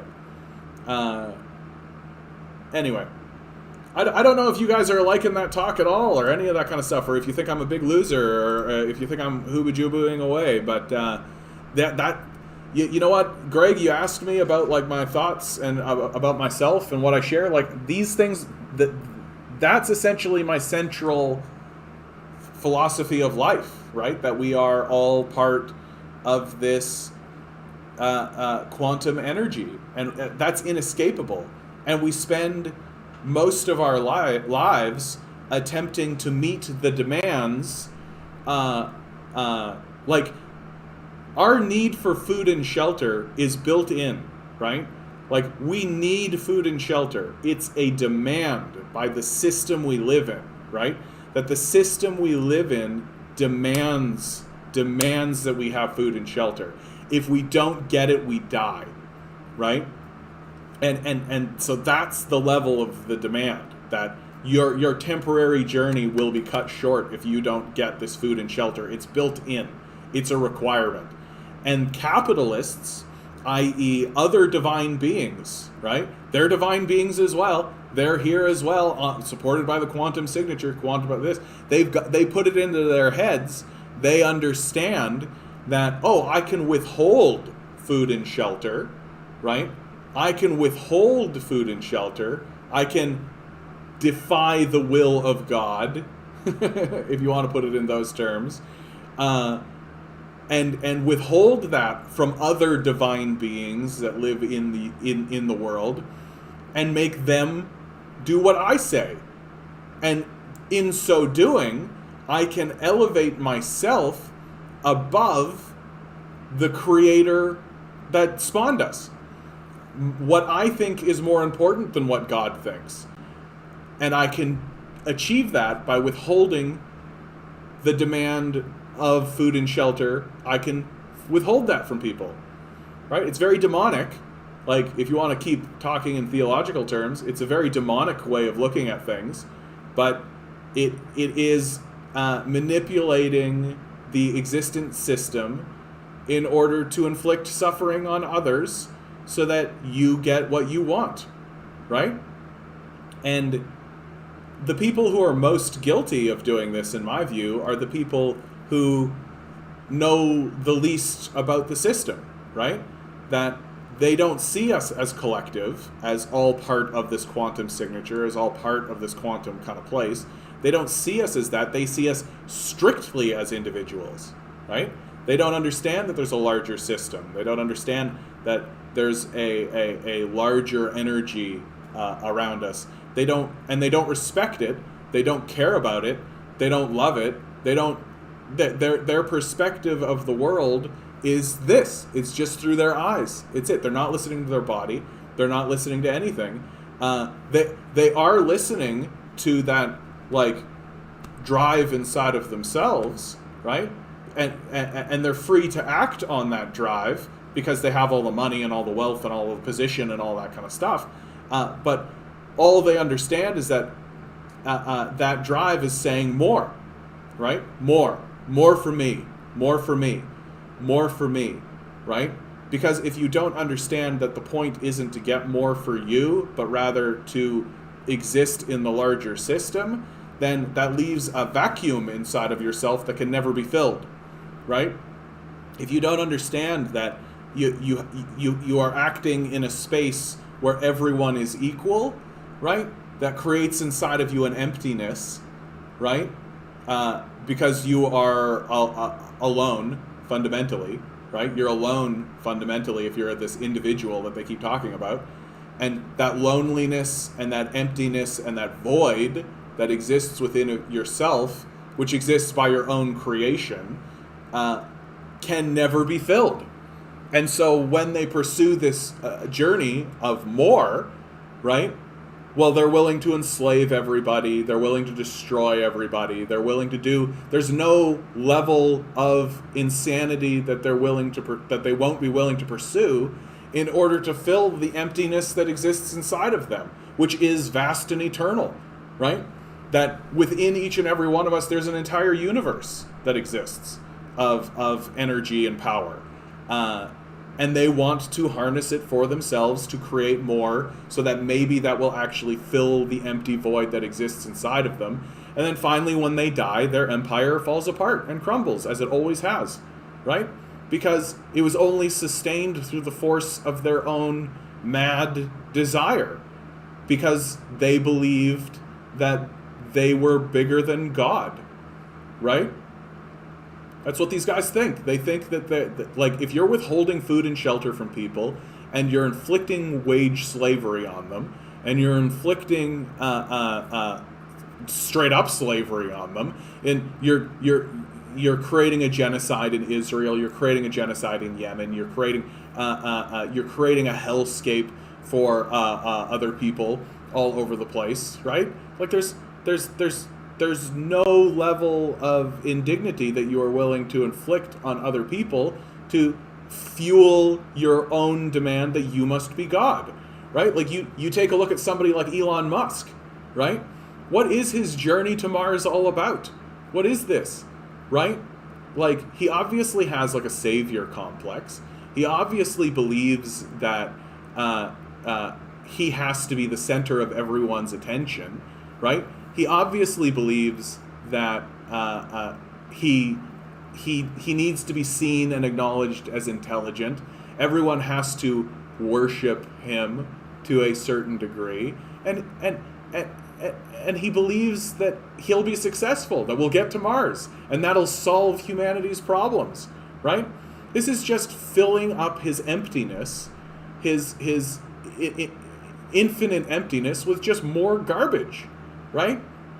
When in reality, accepting that you are part of a collective, accepting that you are part of a whole situation that you don't know that much about, right? That you don't understand more about, gives you solidarity, and not only does it fill up the space, the infinite space that exists within you with something, because I know that I am filled up with the quantum energy that exists around all of us, right? I know that I'm filled with the energy of God, if you like, right? Or the quantum energy that supports all of us. And I know that that's the truth. And because I know the truth, not only does it fill me up, but I can't help but have it spill over into the world around me. So that instead of doing as these capitalists do, which is destroy and dominate and enslave, right? I create. And maybe and instead of denigrating the people who are around me, right? I hopefully lift them up and create, and we can create together, and we can come together in unity, because I understand that when I'm looking at somebody, I'm not trying to get anything out of them. I'm not trying to dominate or control or enslave them in order to fill up this empty void that exists inside of me.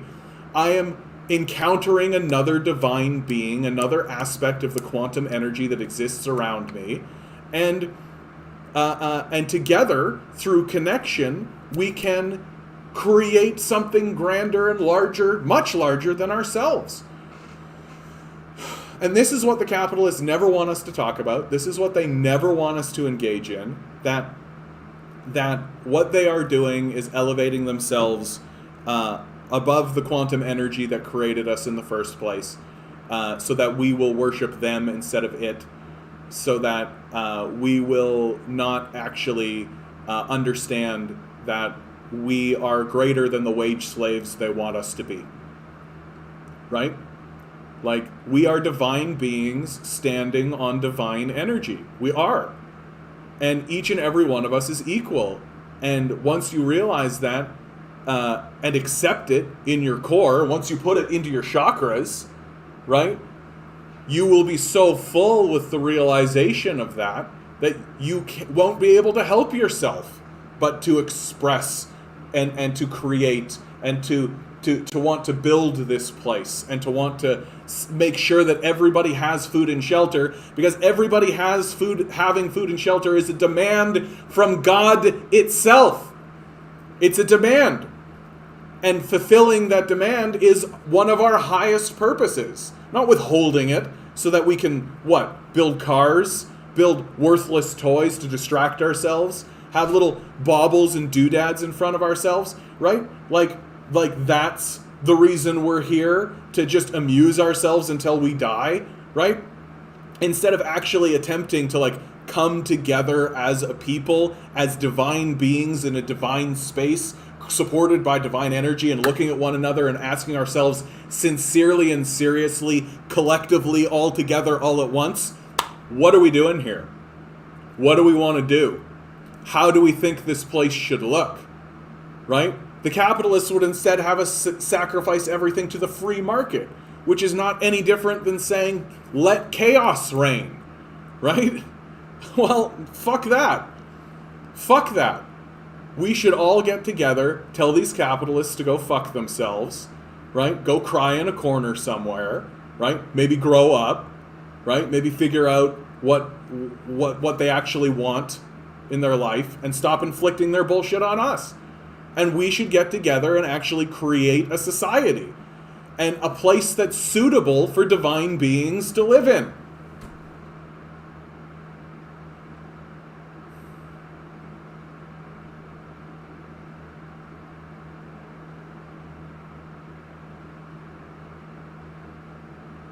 Anyway.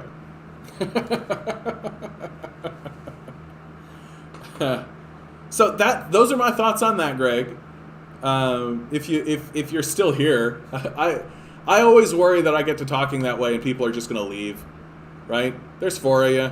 There are 6? Okay, there's 6 of you. That's more than when I started. Hey! And maybe I should stop thinking that way, right? Maybe I should stop thinking that way about how I'm worried about chasing people away, because I believe that what I'm saying is the truth, right? I believe that what I'm saying is entrenched in the best knowledge that we have, the best information that we have, right? Like, everything I just said there I consider to be fully supported by science. to be fully supported by the scientific model that we have erected in our society, right? That Western science is getting to this point, and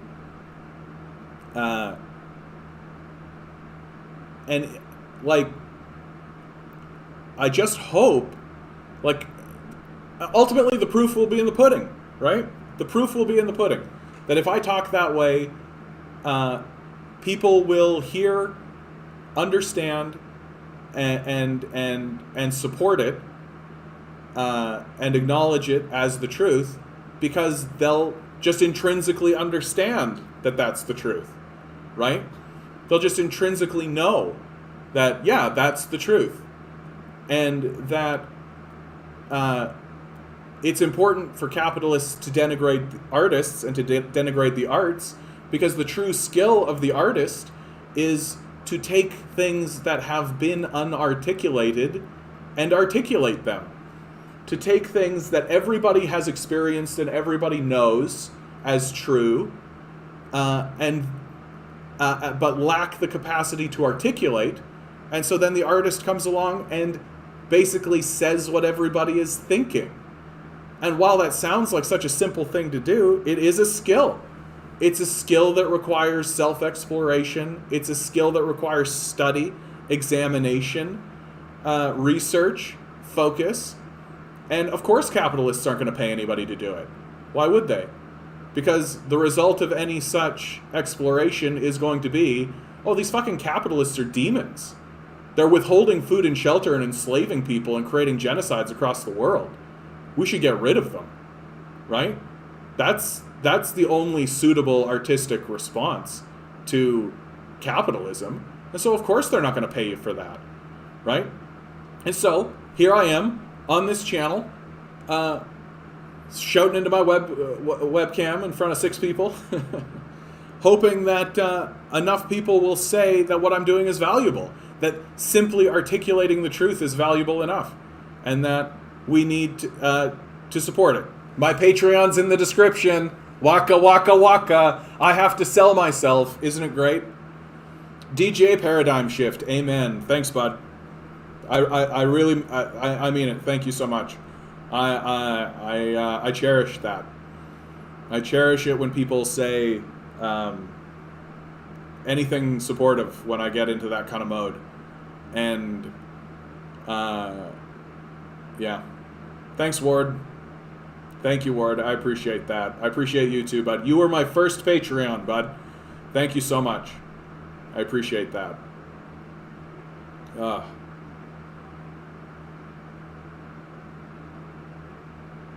Wow, that was like a long time. I was talking for a long time there.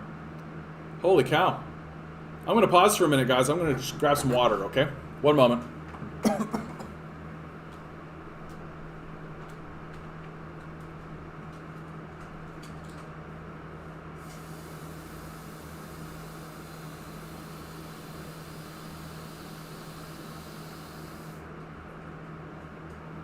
What's this? What's this? What's this? Want some peanut butter? What a good boy. Oh. I've enjoyed this whole talk. I just don't want to steer the ship. You got this. Please. I think that rant is over. That rant is over. Please. Questions, comments, concerns, queries. Thank you for the work you're doing and putting the word out. Appreciate it very much. Thanks, DJ. I appreciate you too, bud. I've been thinking about the term self-employment. Do you think it's valid? I generally think that the phrase employment generally, right? That like self-employment, like working for yourself, or like we're also getting trapped into like legal territory, right? That like the legal profession exists as a way for us to just agree on terms, right? That we can, okay, so we say that we have this classification, employment, right? And so that means this, right? And so then we want to have a classification of self-employment, right? So that means this. And so that means that if we want to pass a new law to affect this group of people and not this group of people, we can't, right? And to create these kind of long-standing, and like, that's the purpose of law, is to write things down so that we have something to refer to and that it's standard and that we understand it. And then also, if we want to reform it, there's clarity, right? And yeah, is retirement more self-employment? Yeah, exactly, right? Like what is or is not productive, right? In our current society, if it doesn't benefit capitalists, it's not considered productive. But that's complete nonsense, right? Like, it's nonsense right off the cuff. Like, raising children is not productive. Volunteering at a soup kitchen is not productive. Volunteering to be a coach for a Little League game is not productive. Like, so much work that we would consider useful and valuable is not paid, and nobody gets paid for it, right? And yet people do it anyway. Why? Like, for real, why do they do it? Why do they do it if it's not valuable, right? Why do they do it if it's not making them money, right?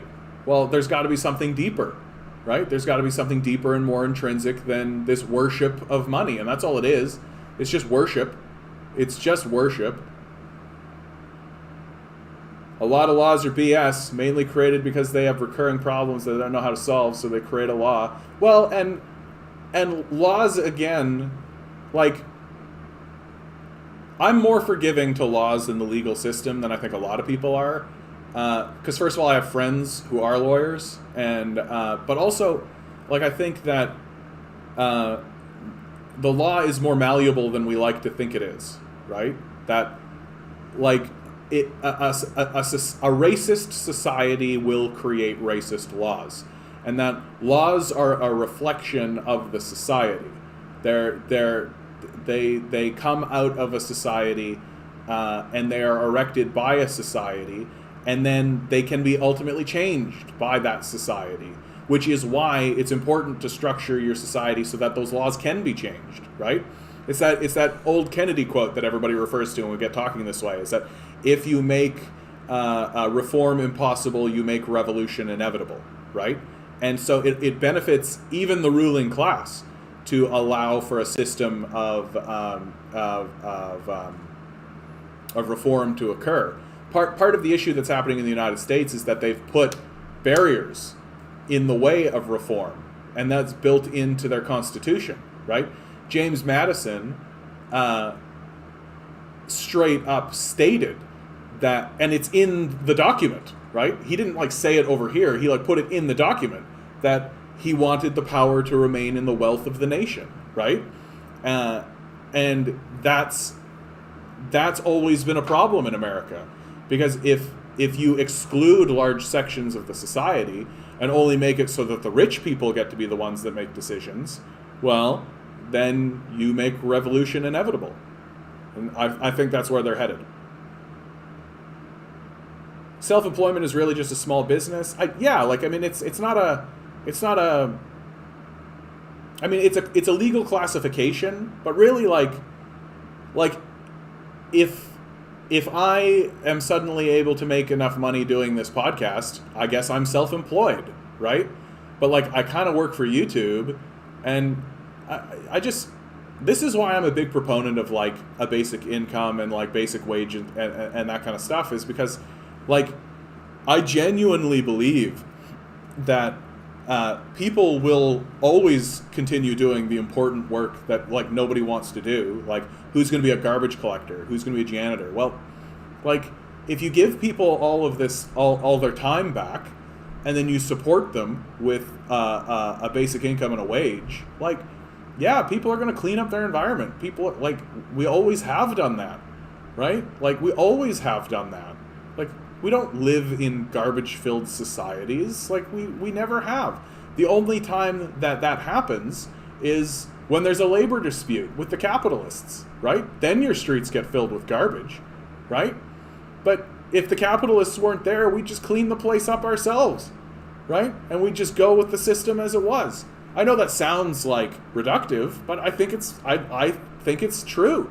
Like, well, I have been with people, I have lived with people who are just constantly buzzing around solving problems. They're constantly doing it to their own personal detriment. And I'm just, and I've seen it happen so often, and I've witnessed it so much that I've been forced to conclude that there are just people who live here who want to do this, who just are buzzing about solving problems. That's what they're for. That's what they're doing. And the idea that, oh, well, they're not monetizing it, so it's not productive. What are we, children? I mean, the answer is yes, obviously, but I'm in the class action lawsuit against the government right now over the basic income pilot project. Good for you, DJ. Fuck those guys, eh? God damn it, man. What a bunch of idiots. They even lied to us and said that they weren't going to shut it down. Like, they even lied to us about it. Like, brutal. Absolutely brutal. I hope you win. I hope you fucking crush those guys. Yeah, semantics drive me crazy. Yeah. I'm with you, man. That's why I'm trying to restructure the conversation about God and like the nature of our being and what we are, to get away from is God real, and more into just, okay, no, this is what we know, this is what we accept. Is that sentient, right? Is the energy that we exist in sentient? That's a much more interesting question, right? It's a much more interesting question to me. Have you ever heard of a resource-based economy? Yeah.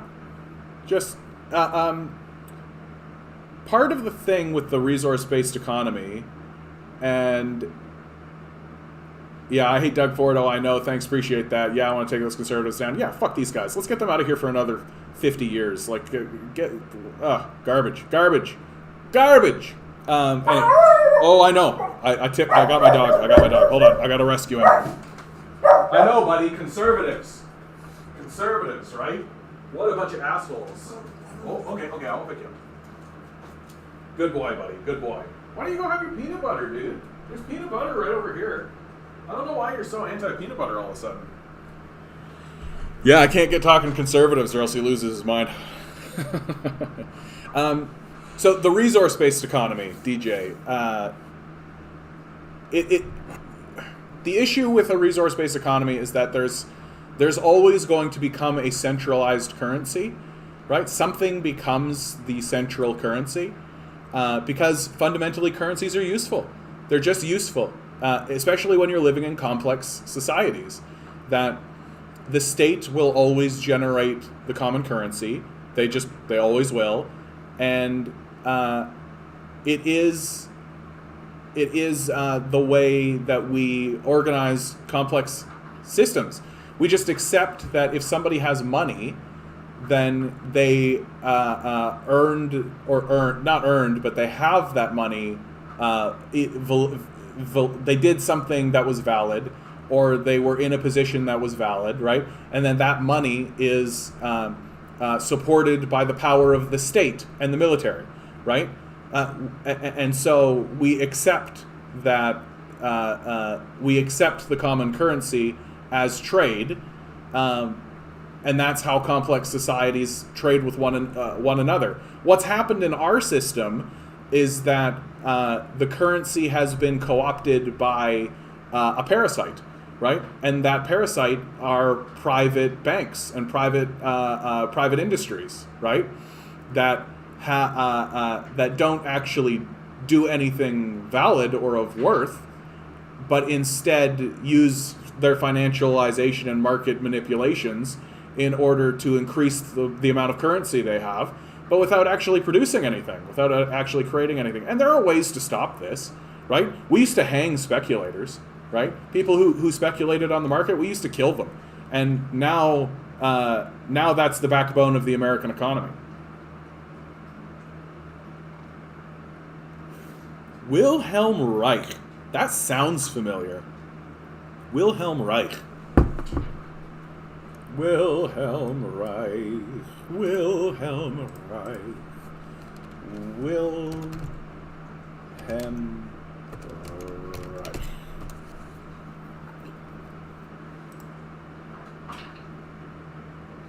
Reich. psychoanalysis. He's an Austrian doctor, psychoanalyst. Right, that's where I've heard of him. Freud, yeah. I've read a bit of Freud and a bit of the mass psychology of fascism. That's probably where I have seen that name. The mass psychology of fascism, yeah. He was one of the first people to really start to analyze fascism. And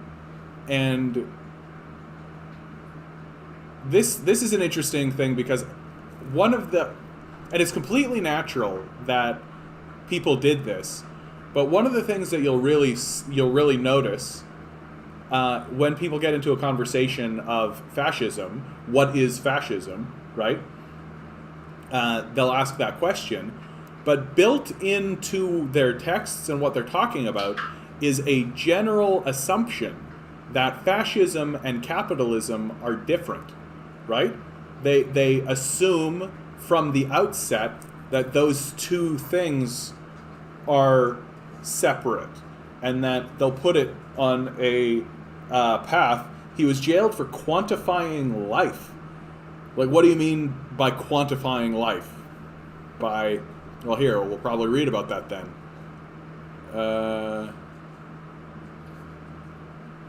Personal life teaching experiment. Arrested by the FBI?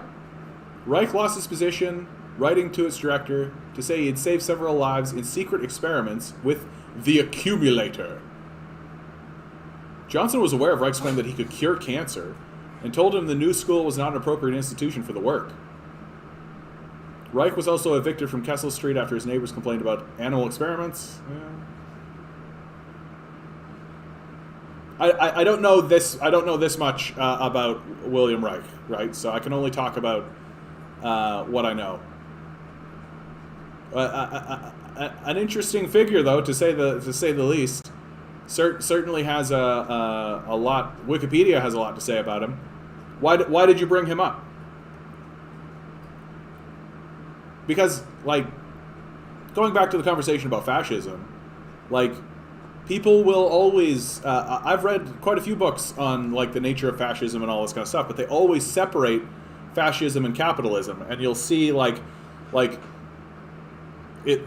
people think about politics as a line, right? That, like, center, and then right-wing, and, like, capitalism, and then fascism, right? And it's a progression, right?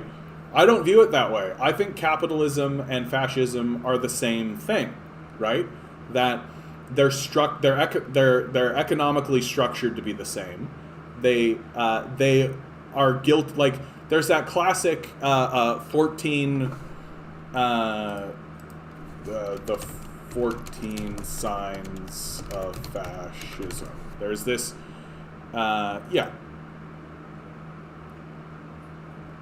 the classic 14 signs. There it is. The classic 14 signs of fascism, right? Like, this is something I saw all the time when I was growing up. There were figures who were pointing to this and saying, "Oh, our culture is heading in this direction," and it's like, what are you talking about? Like, capitalism always has, at every step since its inception, been guilty of all of these things, right? Always. Like, the cult of tradition. Like, the cult of tradition, what are you talking about? Like, I pledge allegiance to the flag, right? Like, you're supposed to worship the founding fathers, right? The cult of tradition has always been embedded in the history of America and in the history of capitalism generally. The rejection of modernism, right? The Enlightenment, the Age of Reason. Like, what are these guys constantly saying, right? Like, they're constantly trying to take the Bible and they're constantly trying to elevate the Bible to be the thing that we're constantly looking at. They've always been doing that.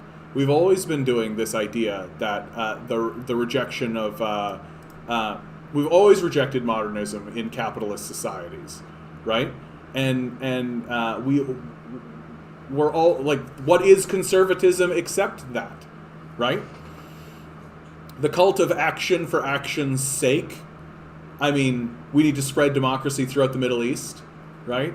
Like, that's action for action's sake. We need to get to the moon to show those commies what's what, action for action's sake, right? Like, it's always been there. Disagreement is treason. We've experienced that, right? Well, if you don't like it, you can move.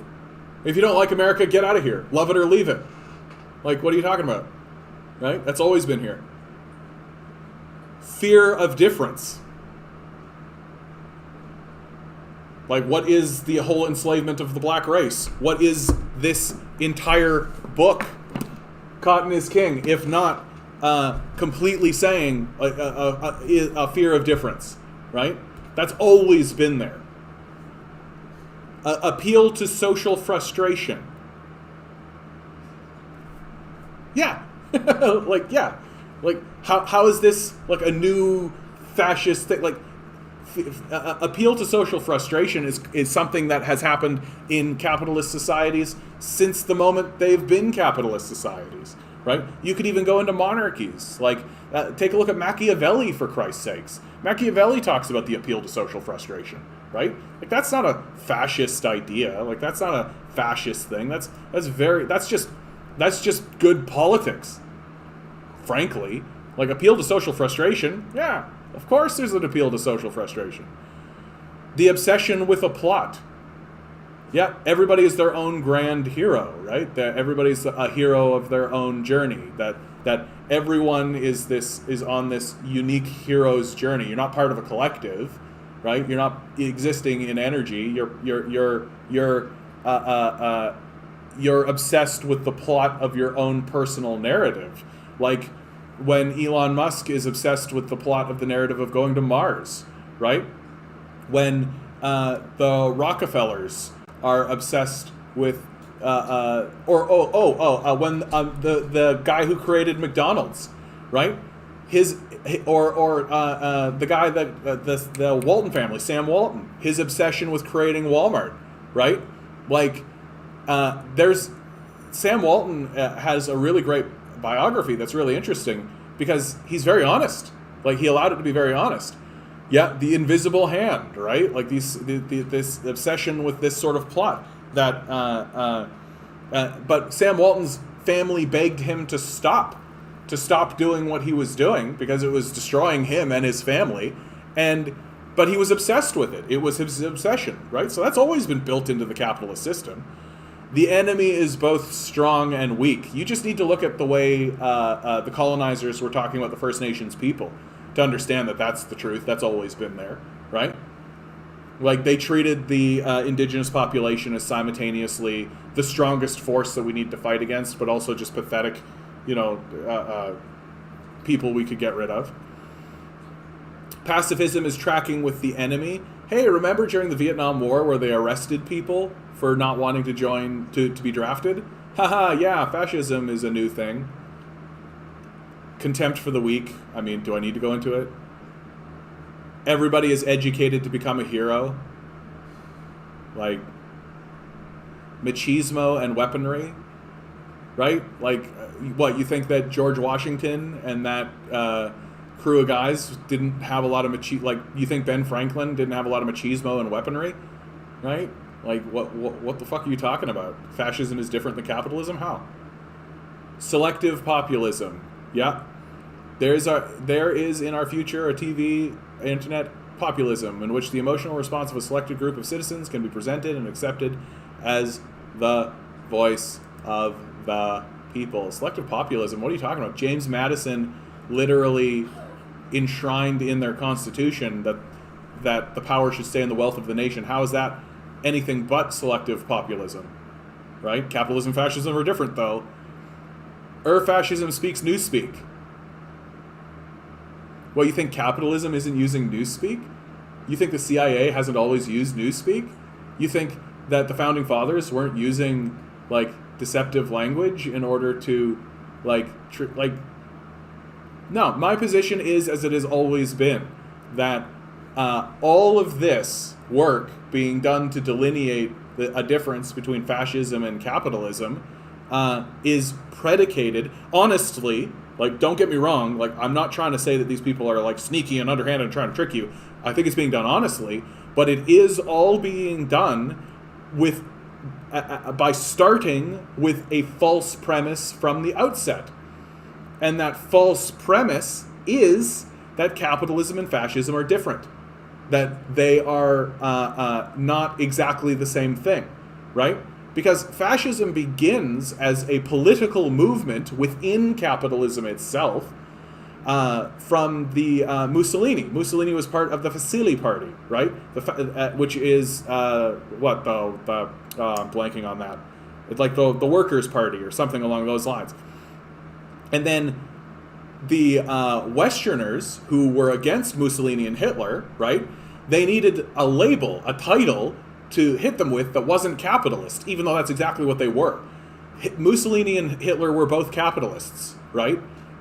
They came from a capitalist system. They operated within capitalism. They advanced capitalist agendas, and so it's the Allies that end up calling them the fascists, right? And that's the delineating factor, that we are good, stalwart, noble capitalists who are fighting for the goodness of mankind. They are evil fascists who are attempting to destroy the world, right? But that's all it ever was. And that all flows into sort of my seminal statement on capitalism, which is that capitalists are worthless at everything except propaganda. They are exceptionally good at propaganda. They are good propagandists. And this is why propaganda is so effective and why it's so dangerous. Because once you convince a group of people that fascism is something else, right? It is something different than us, capitalists, then you can create a list like this and say, this is the thing that fascism is and that they are guilty of, and exclude yourself from it. You don't need to analyze yourself, but the moment that you do, you can see very clearly, well, capitalists do all this. This is capitalism. Like, when I describe this, like all of this, the cult of tradition, yep. Rejection of modernism, absolutely. The cult of action for action's sake, disagreement is treason, fear of difference, appeal to social frustration. All of these things, capitalism does, and always has done, from the beginning, from the outset. Capitalism and fascism are the same thing, and they always were.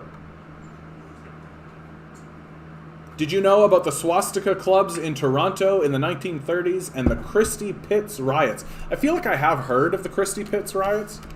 Christie Pitts riots. Good old Wikipedia. Good place to start.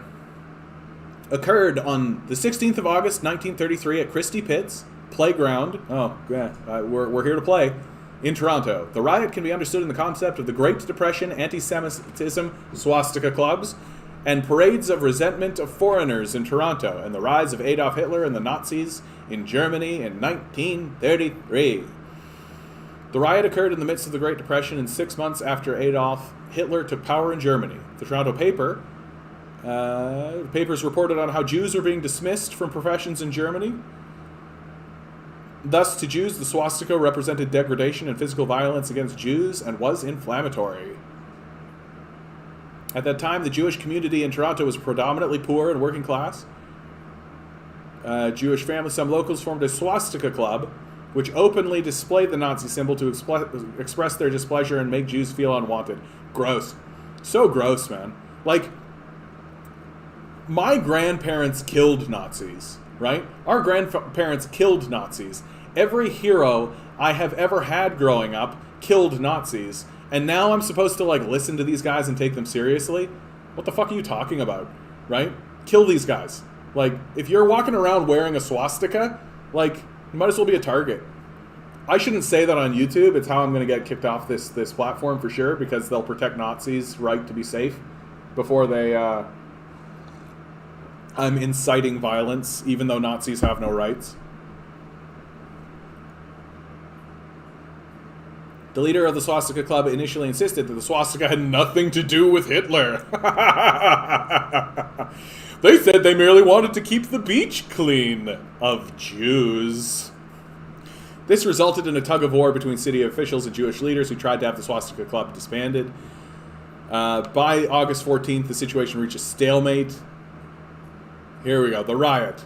The riot, which lasted 6 hours, broke out after a quarter-final baseball game at Christie Pitts between two local clubs, Harvard Playground, consisting predominantly of Jewish and Italian players, and St. Peter's, a baseball team sponsored by St. Peter's Church, a Catholic church at Bathurst and Bloor. The night of the riot was the second game.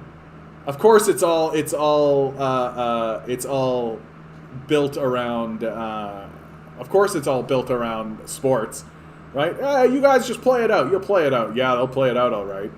2 nights earlier, the first game, a swastika had been displayed. Police were warned. Yeah, I got to tell you, man. Like stories like this really affirm in me. If you're walking around with a swastika, like that should be an arrestable offense. Like, too bad.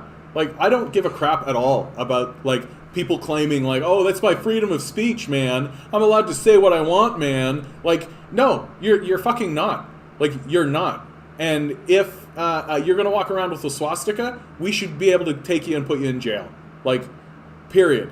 Like, and you know why? You know what makes me feel really good about this? Is because the Nazis are always trying to say like, hey, you're infringing on my rights, man, my right to free expression. Well, guess what? Nazis don't have rights, right? If you display a swastika in front of us, if you do the Heil Hitler salute, like if you do any of that kind of stuff, you cede your rights. You are no longer protected under our laws, right? And you should count yourself lucky if the worst thing that happens to you is that we grab you and throw you in a jail cell for a little while. You're a fucking wild dog if you're doing that shit. Like, you don't have rights. And the idea, and this is how ignorant and stupid they are, is that they think they do. That Nazis think they still have rights and that they're still protected under our laws. No, they're not, right? They're just a fucking wild animal that needs to be put down. Jeez. Peace and love, though. After the final out of the second game, pit gang members displayed a blanket with a large swastika painted on it. Like, what do you think they're trying to do with this?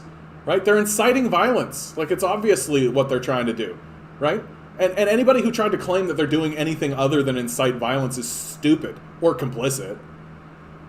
A number of Jewish boys and young men who had heard about the previous swastika incident rushed the swastika sign to destroy it. Good. Good for those boys. The surrounding area joined in and a fight started. While groups of Jewish and Gentile youths wielded fists and clubs in a series of violent scraps for possession of a white flag bearing a swastika symbol, a crowd of more than 10,000 citizens, wow, excited by cries of Heil Hitler, became suddenly a disorderly mob and surged wildly about. See, even back then they're reporting in favor of the Nazis, right? Like, they're not a disorderly mob. They know exactly what they're doing. They're killing Nazis. And surrounding streets, trying to gain a view of the actual combatants, which soon developed in violence and intensity of racial feeling into one of the worst free-for-alls ever seen in the city. Scores were injured, many requiring medical and hospital attention. Heads were opened, eyes blackened, and bodies thumped and battered as literally dozens of persons, young or old, many of them non-combatant spectators, were injured more or less seriously by a variety of ugly weapons in the hands of wild-eyed and irresponsible young hoodlums, both Jewish and Gentile. See? Both sides. It's always been with us. Both sides, right? It's not a group of wild animals who need to be put down for inciting violence, which is accurate. Those are the Nazis who have no rights and need to be expelled from our society, right? No. Both the Jews and the Gentiles, and note Gentile, right? Jew and Gentile, not Jew and Nazi, right? Not Jew and fascist, right? None of that. Jew and Gentile, right? Just quietly pushing aside, right? It's always been with us. This is the role of the media, right? This is being reported in 1933 in the Toronto Daily Star, and they're talking this way, right? Like, unbelievable, right? Just confine the conversation as tightly as possible. Make sure the Nazis are protected. Make sure the Nazis are protected. But the Jews, right? Got to pay attention to the Jews. It's been a real issue in Alberta. Yeah, 2 Nazi flags in southern Alberta recently. Those guys should go to jail, man. Like, it just should be the case. Like, and it's weird that they don't, right? Like, this has become my position. It's weird that we live in a society where our police don't arrest these people. That's weird. Like, it's strange, unusual, peculiar.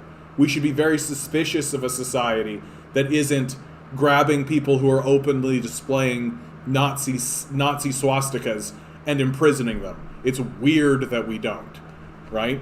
It's not a free speech issue. Nazis don't have rights. Oh, and now we turn to Israel. Oh, do we have to, or do we have to? Yeah, let's take a brief moment. Let's go back to the map. Oops. Like, Israel. I think they're going to blow up Gaza this time. I think they're going to blow up Gaza this time. I think that it's they're finally getting to a point where they don't want this line to exist anymore. They don't want this little spotted line to exist. They want this to go away. They don't want this to be called the Gaza Strip any longer. They want it to be called Gaza. They want to move a whole bunch of Israelites into here, right? Reclaim the infrastructure that exists, rebuild it, try to build another Tel Aviv, right? Try to build like a respectable city, right? Reclaim this and just get rid of all the Palestinians, push them into the Mediterranean, push them into the desert of Egypt and tell them to go off and fucking die, right? That's what I think they're doing here. They are already currently blowing up infrastructure in the Gaza Strip under the premise that they are destroying Hamas weapons deposits that they hide in civilian structures. They don't care. They don't care about any of that, right? And like, even the creation of not creation, but like the idea that every Palestinian is not also Hamas, right? Like that Hamas is somehow its own independent terrorist organization. Like, what are you talking about, dude? Like, that's a little bit of manufacturing of a narrative there, if you ask me.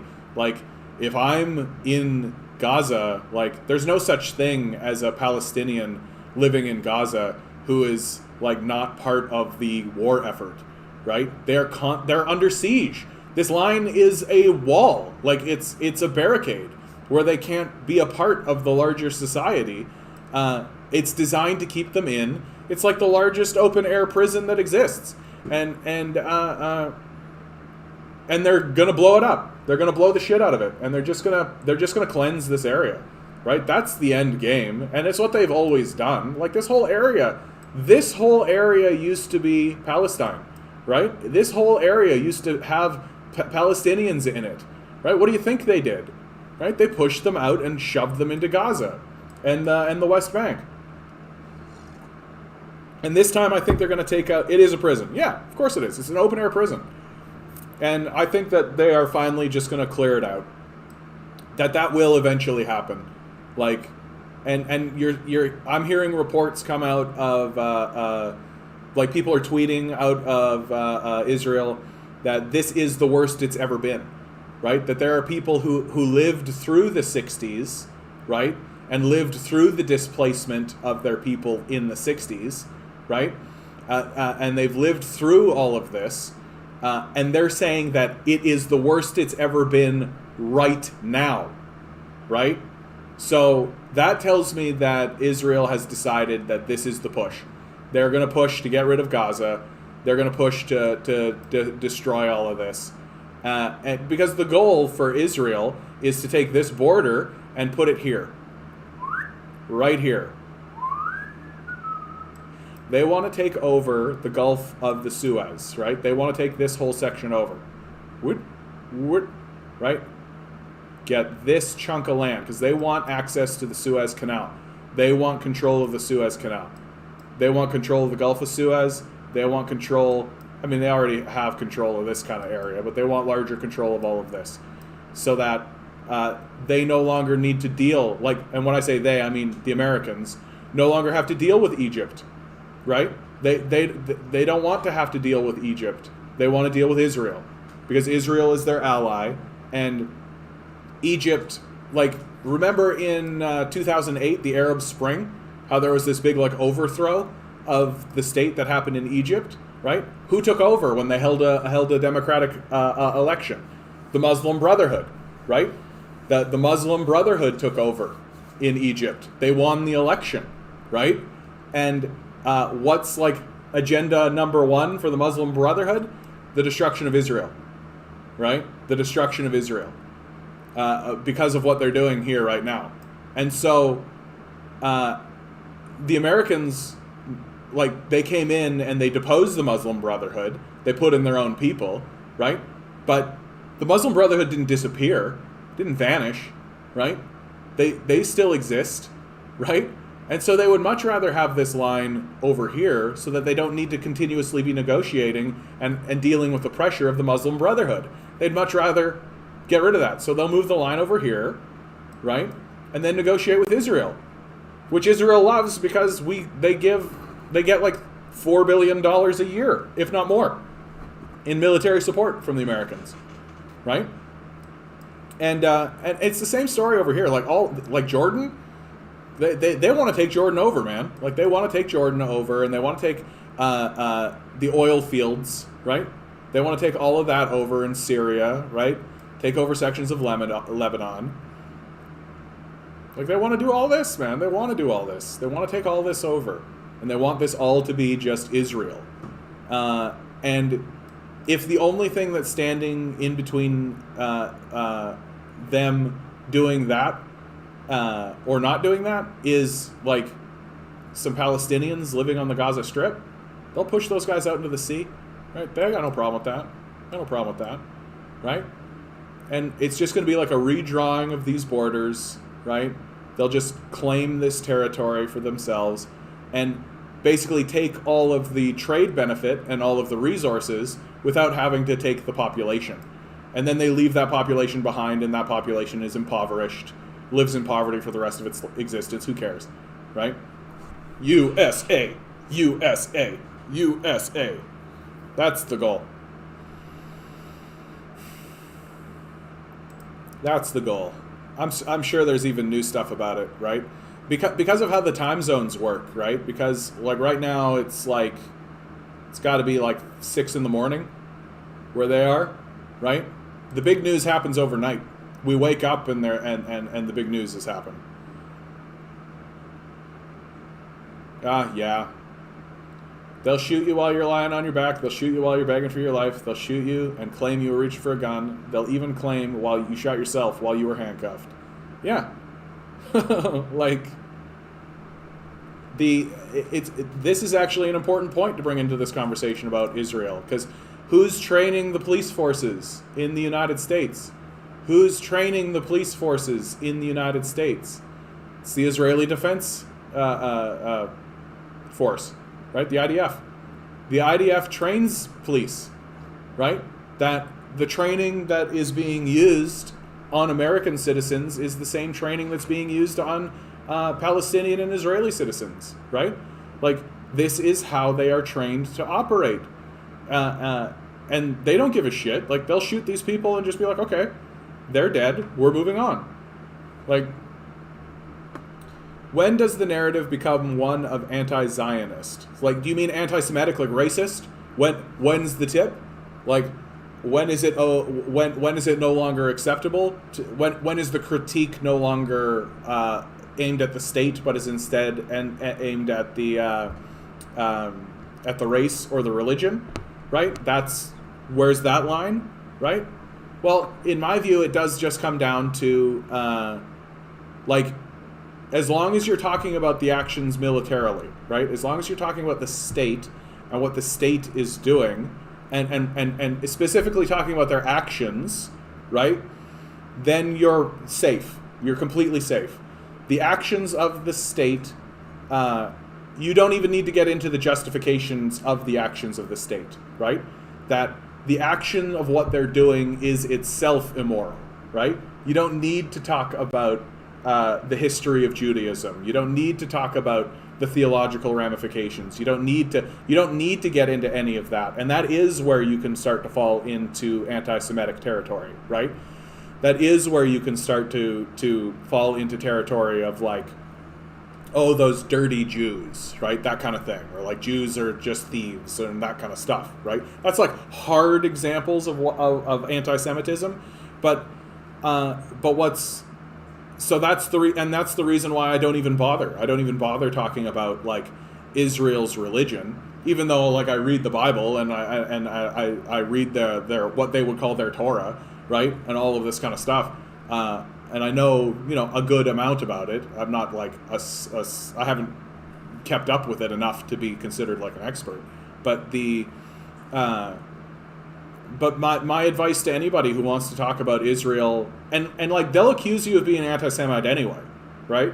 That just because the very fact that you're talking about Israel in a negative light at all means that you're an anti-Semite, right? So forget about like just talking about their actions, right? Forget about any of that.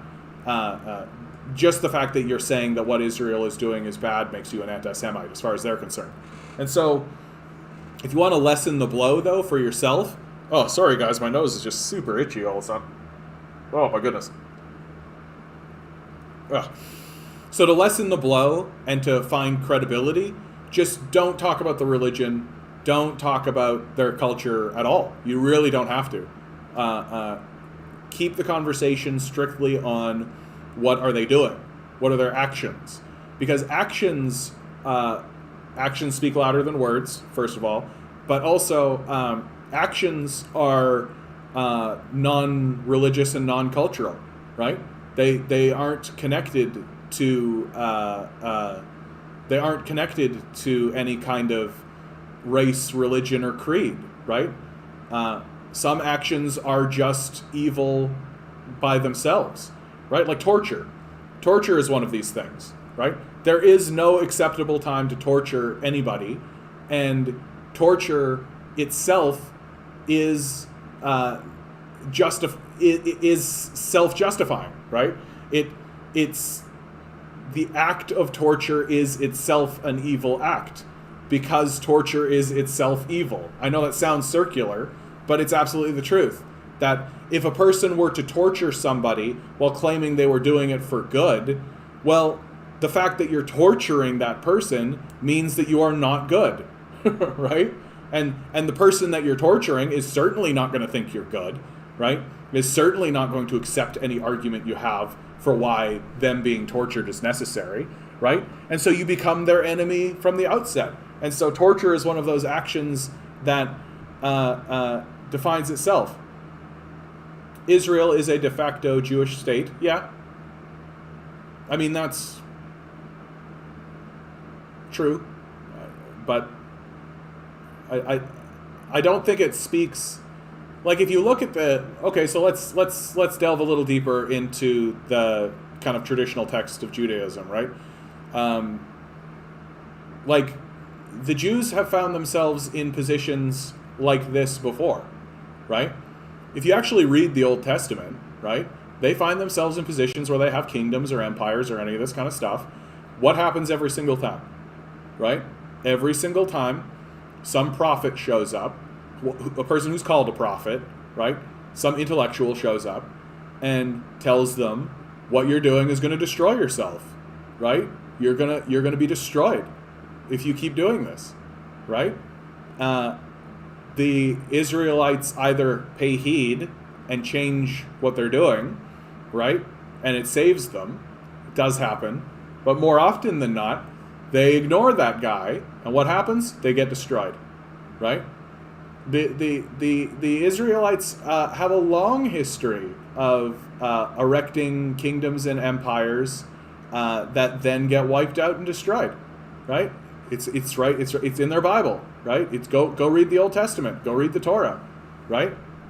It's well trodden, well built in narrative, right? And Western Jews understand that, right? They understand that like the Jewish people have that long, like millennia long history of erecting empires such as this that are then destroyed. This is not going to be different, right? History does repeat itself, and Israel will eventually be wiped out one day. What it looks like, I don't know, right? And how big is this empire going to get before it gets wiped out?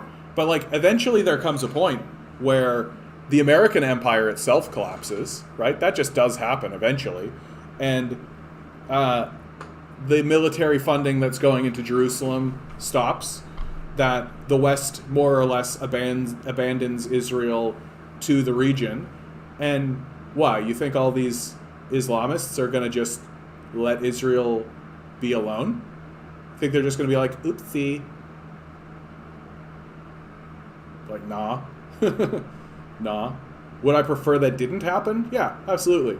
I would prefer that everybody just lay down their weapons and everything just, all the lines that are drawn on the sand are the lines that are drawn on the sand, and everybody just lives in peace. I prefer that everybody just go into a field, sit down and stare at the clouds. Right? An entire generation of people who go into the fields and just stare at the clouds all day. That's what I would prefer. We could use that. We could use an entire generation of people just stop participating in all of this and just stare at the clouds, right?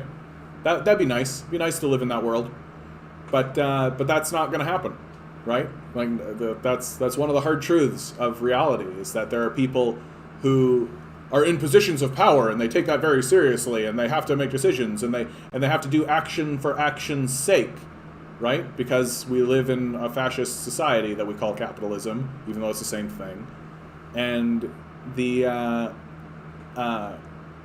and so they do stuff when the reality is you know what we could use right now more than anything? Doing not much of anything. Don't do stuff. Do less. Like, do way less. Like, way less. Like, way less. And, like, will the destruction of Israel happen in my lifetime?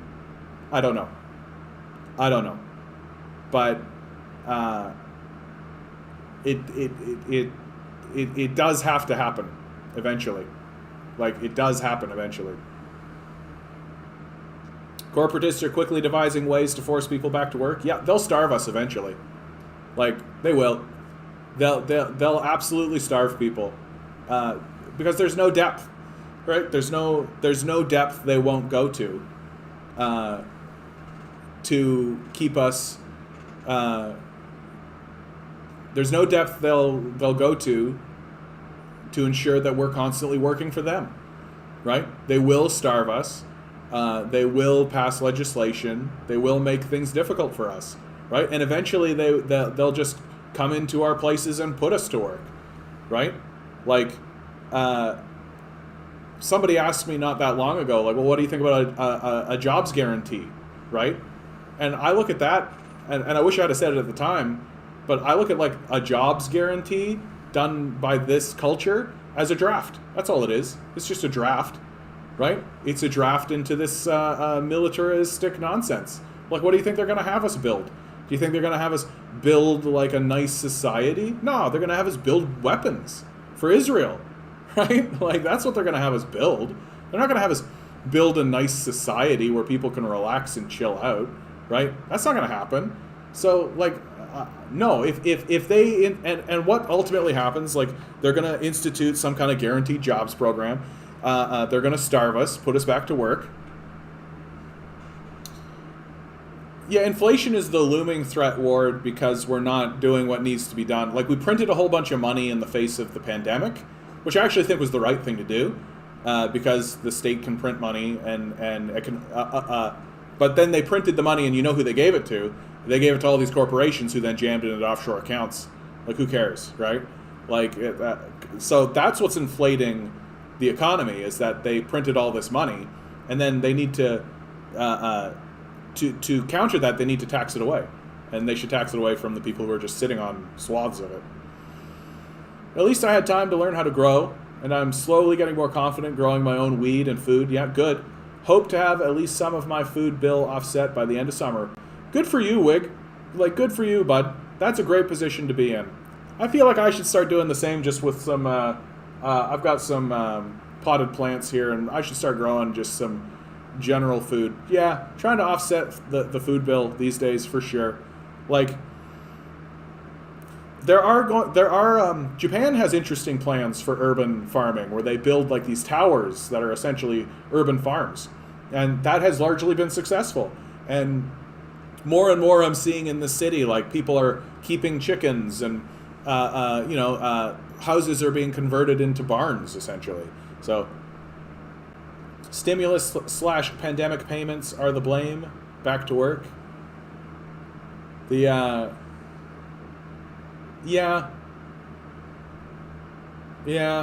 but they're not. But they're not, right? Like the stimulus / pandemic payments are the blame. Like they're really not. Like, and people have. I am yet to hear anybody actually say this, but it seems extremely obvious to me, right? That before the pandemic, everybody was one missed paycheck away from being evicted, right? Before the pandemic, everyone was one missed paycheck away from being like insolvent and having their ass kicked out of their home and losing everything. Well, the stimulus payment that they got didn't offset the like missed paychecks that they had, right? Like in America, people have only gotten like $3,000 over a year. Like, yeah, that's not going to do it, dude. So all of these people who were precarious in the first place, well, they lost everything, right? They got evicted. They got booted out. They can't live where they are. Even if they didn't get evicted, they don't have work. They don't have a job. The rent is high where they are. So you know what they did? They left. They left. They don't live there anymore, right? So it doesn't matter if Wendy's opens its doors and says like, hey, we're hiring for that same shitty wage. Nobody's there anymore. Nobody's there. Like certainly the workers that they laid off aren't there anymore, right? They're gone. They moved, right? The workers aren't there. Like that's what's happening. It isn't that people are sitting on their hands being like, I have all these benefits that they don't have in the States. They don't have that, right? These people just leave. Like they can't stay there, right? And on top of that, a lot of these cities are smashed out now, and so the poor and rich alike flee, right? And where are they fleeing? Small communities, small places in a motorhome somewhere, right? Like trying to eke out just a meager existence, living the life of poverty that they've now been handed. That is structural and intentional. Yeah, that's the threat they're using. Inflation is well, those two things are not like sending people back to work won't stop inflation, right? Like inflation is its own separate issue. Inflation is directly tied to the printing of money and not clawing back money in through taxation, right? That's all inflation is. If you create money, you inflate your economy. If you destroy money, you deflate your currency, right? It has nothing to do with whether or not people are back to work or anything like that. Maybe they'll frame it that way because politicians are swindlers, but that the two are not actually connected to one another. I took a slight pay cut when I lost my job at the start of the pandemic to take the CERB. Now to return to work, I would again lose income because no one is full-time work in the service industry right now. Yeah. Well, and there is a certain degree of like, why should we work these shitty jobs? Like, these jobs are shitty. They're garbage. They're doing nothing. Like, they aren't helping anybody, right? They're just distributing bullshit into the society, right? Like, if you work at Starbucks and your whole life is Starbucks, you're like making milky froth drinks for babies, right? Like, fuck that. Like, fuck that. I don't understand why how people can tolerate this. Like, this isn't living. This isn't a life, right? Like, working these shitty service industry jobs. Like, it's total bullshit. And oh, I'm going to disagree with you there, Ward. The inflation is real, right? That our economy, like our currency, is 100% inflating. It is, and it's for sure it's a big problem. Like for sure it's a big problem. But what they're going to do is find solutions that are not solutions because the populace is largely illiterate, right? And I mean, I'm not trying to be mean about that. I'm not trying to say like, oh, the populace is a bunch of illiterate boobs. They just don't know how an economy works or how an economy functions. And they've been trained not to know, right? Like, and there's a lot of politicians who also don't know, right? And so they're just going to come up with some kind of phrase, some kind of slogan to rally behind, to be like, yeah, we need to get people back to work to get inflation down. And it's like, those two things have nothing to do with one another, right? If you actually genuinely cared about inflation, you would tax away the wealth of people who aren't using it, right? People sitting on money is what inflates your economy. Well, no, that's not what inflates your economy, but that's, I don't want to get into that. I only have 5 minutes left on the stream. That if they actually cared about inflation and they wanted to deflate the economy, well, they would tax wealth away, right? They would tax the pooled wealth. But they're going to say anything else to trick gullible rubes into going along with something that has nothing to do with anything. Oh, I better go back to work because the economy's inflated. It's a nonsense statement. It doesn't mean anything. Plus, missed a few paydays along the way and owe taxes on my income from last year, don't we all? I'd love to go back and make the money I was getting before the pandemic. Wasn't much more than I'll be getting now. Yeah, and like the idea that we're gonna like reopen the economy and it's gonna come roaring back, right? Like capitalism, like what is happening now would have happened irregardless of the pandemic. This is something I need everybody to understand. What is happening now in our economy was going to happen anyway, right? Maybe it happened a little faster. Maybe the pandemic maybe accelerated it, right? Maybe it made it happen 5 years earlier. But what is happening now is what capitalism was going to do anyway, right? And it's going to keep doing it. We're not going to like suddenly reopen the economy and then it'll be roaring back the way that these economists are saying. Like, that's a joke. Like, that's just bullshit. Like, we are going to continuously decline. Like, we're already in a Great Depression. Like, the Great Depression Part 2 is upon us. The Neo-Depression. I don't know what to call this. But it's here. It's upon us. It's now. And it's going to get worse. And after the pandemic leaves, they're going to scapegoat workers is what they're going to do. They're going to scapegoat workers. And they're going to do everything they can to starve us, to belittle us, to denigrate us, to shit all over us, when the truth is that the capitalist system has structured itself to destroy itself. It's that snake eating its own tail, right? Like capitalism is designed to collapse. Right? It's designed to collapse. And while it's collapsing, the capitalists are going to say and do everything they can to try to pull as much productivity and as much wealth as they can out of us as the system collapses into neo-feudalism, which is what we are probably experiencing right now. I think it's safe to call what we're experiencing now neo-feudalism. Yeah, we've become experts at pretending everything is fine. That's exactly right, Onward. Glad to see you here, bud. The economy came back after 2008, but it was never as good as pre-2008. Things will improve, but I doubt they'll be as good as pre-COVID. Will things improve? We'll see. And in a few years, we'll have another crisis, which will ratchet us down another notch, which we won't rise above. Yeah, eventually there just comes a point where we're neo-feudal. Like, where people like Bill Gates and Jeff Bezos are kings, where they just are kings, right? And that might as well be now.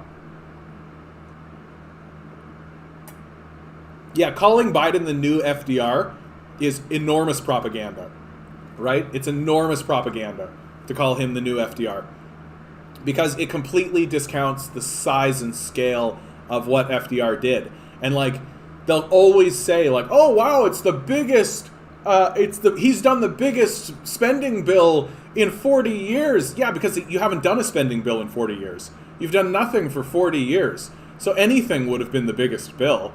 And then they'll lose their mind about how, oh my goodness, the number is so high. But if you actually equate for inflation and put it in the monetary terms of FDR's time, like, Biden's done fuck all. It's nothing what he's done compared to what FDR was doing. And just to remind everybody, right, FDR, like, he wasn't a savior. Well, he was trying to save capitalism. That's what he was trying to do. Oh, working out. Yeah, Chapo is great. Chapo is great. I'm just glad you popped in, bud. EI and UBI are neoliberal con policies. I don't necessarily disagree with that, Vince. Yeah, like the UBI I think it's a necessary transition away from capitalism, but it's but it's definitely a way to keep capitalism propped up. And they will eventually do they will eventually do a basic income because they'll be out of ideas. They'll just be out of ideas. They won't know what else to do. Okay, guys, I'm going to close this stream down. My throat is actually kind of sore. I'm not going to do these streams over the weekend. I'm going to do them on the weekdays. You guys are doing really great out there, man. Thanks for tuning in. Thanks for being here. As always, like the Socialist Agenda is my podcast. The Canadian Commie. Spread this around. Hit the like button. Hit all the bells. Hit all the whistles. My Patreon is in the description. I could use $1. You guys are doing wonderfully, right? I really went into this time, but I'll restate it. You are a divine being, standing on divine energy. We could use some of it right now. Okay, good luck. We're going to need it.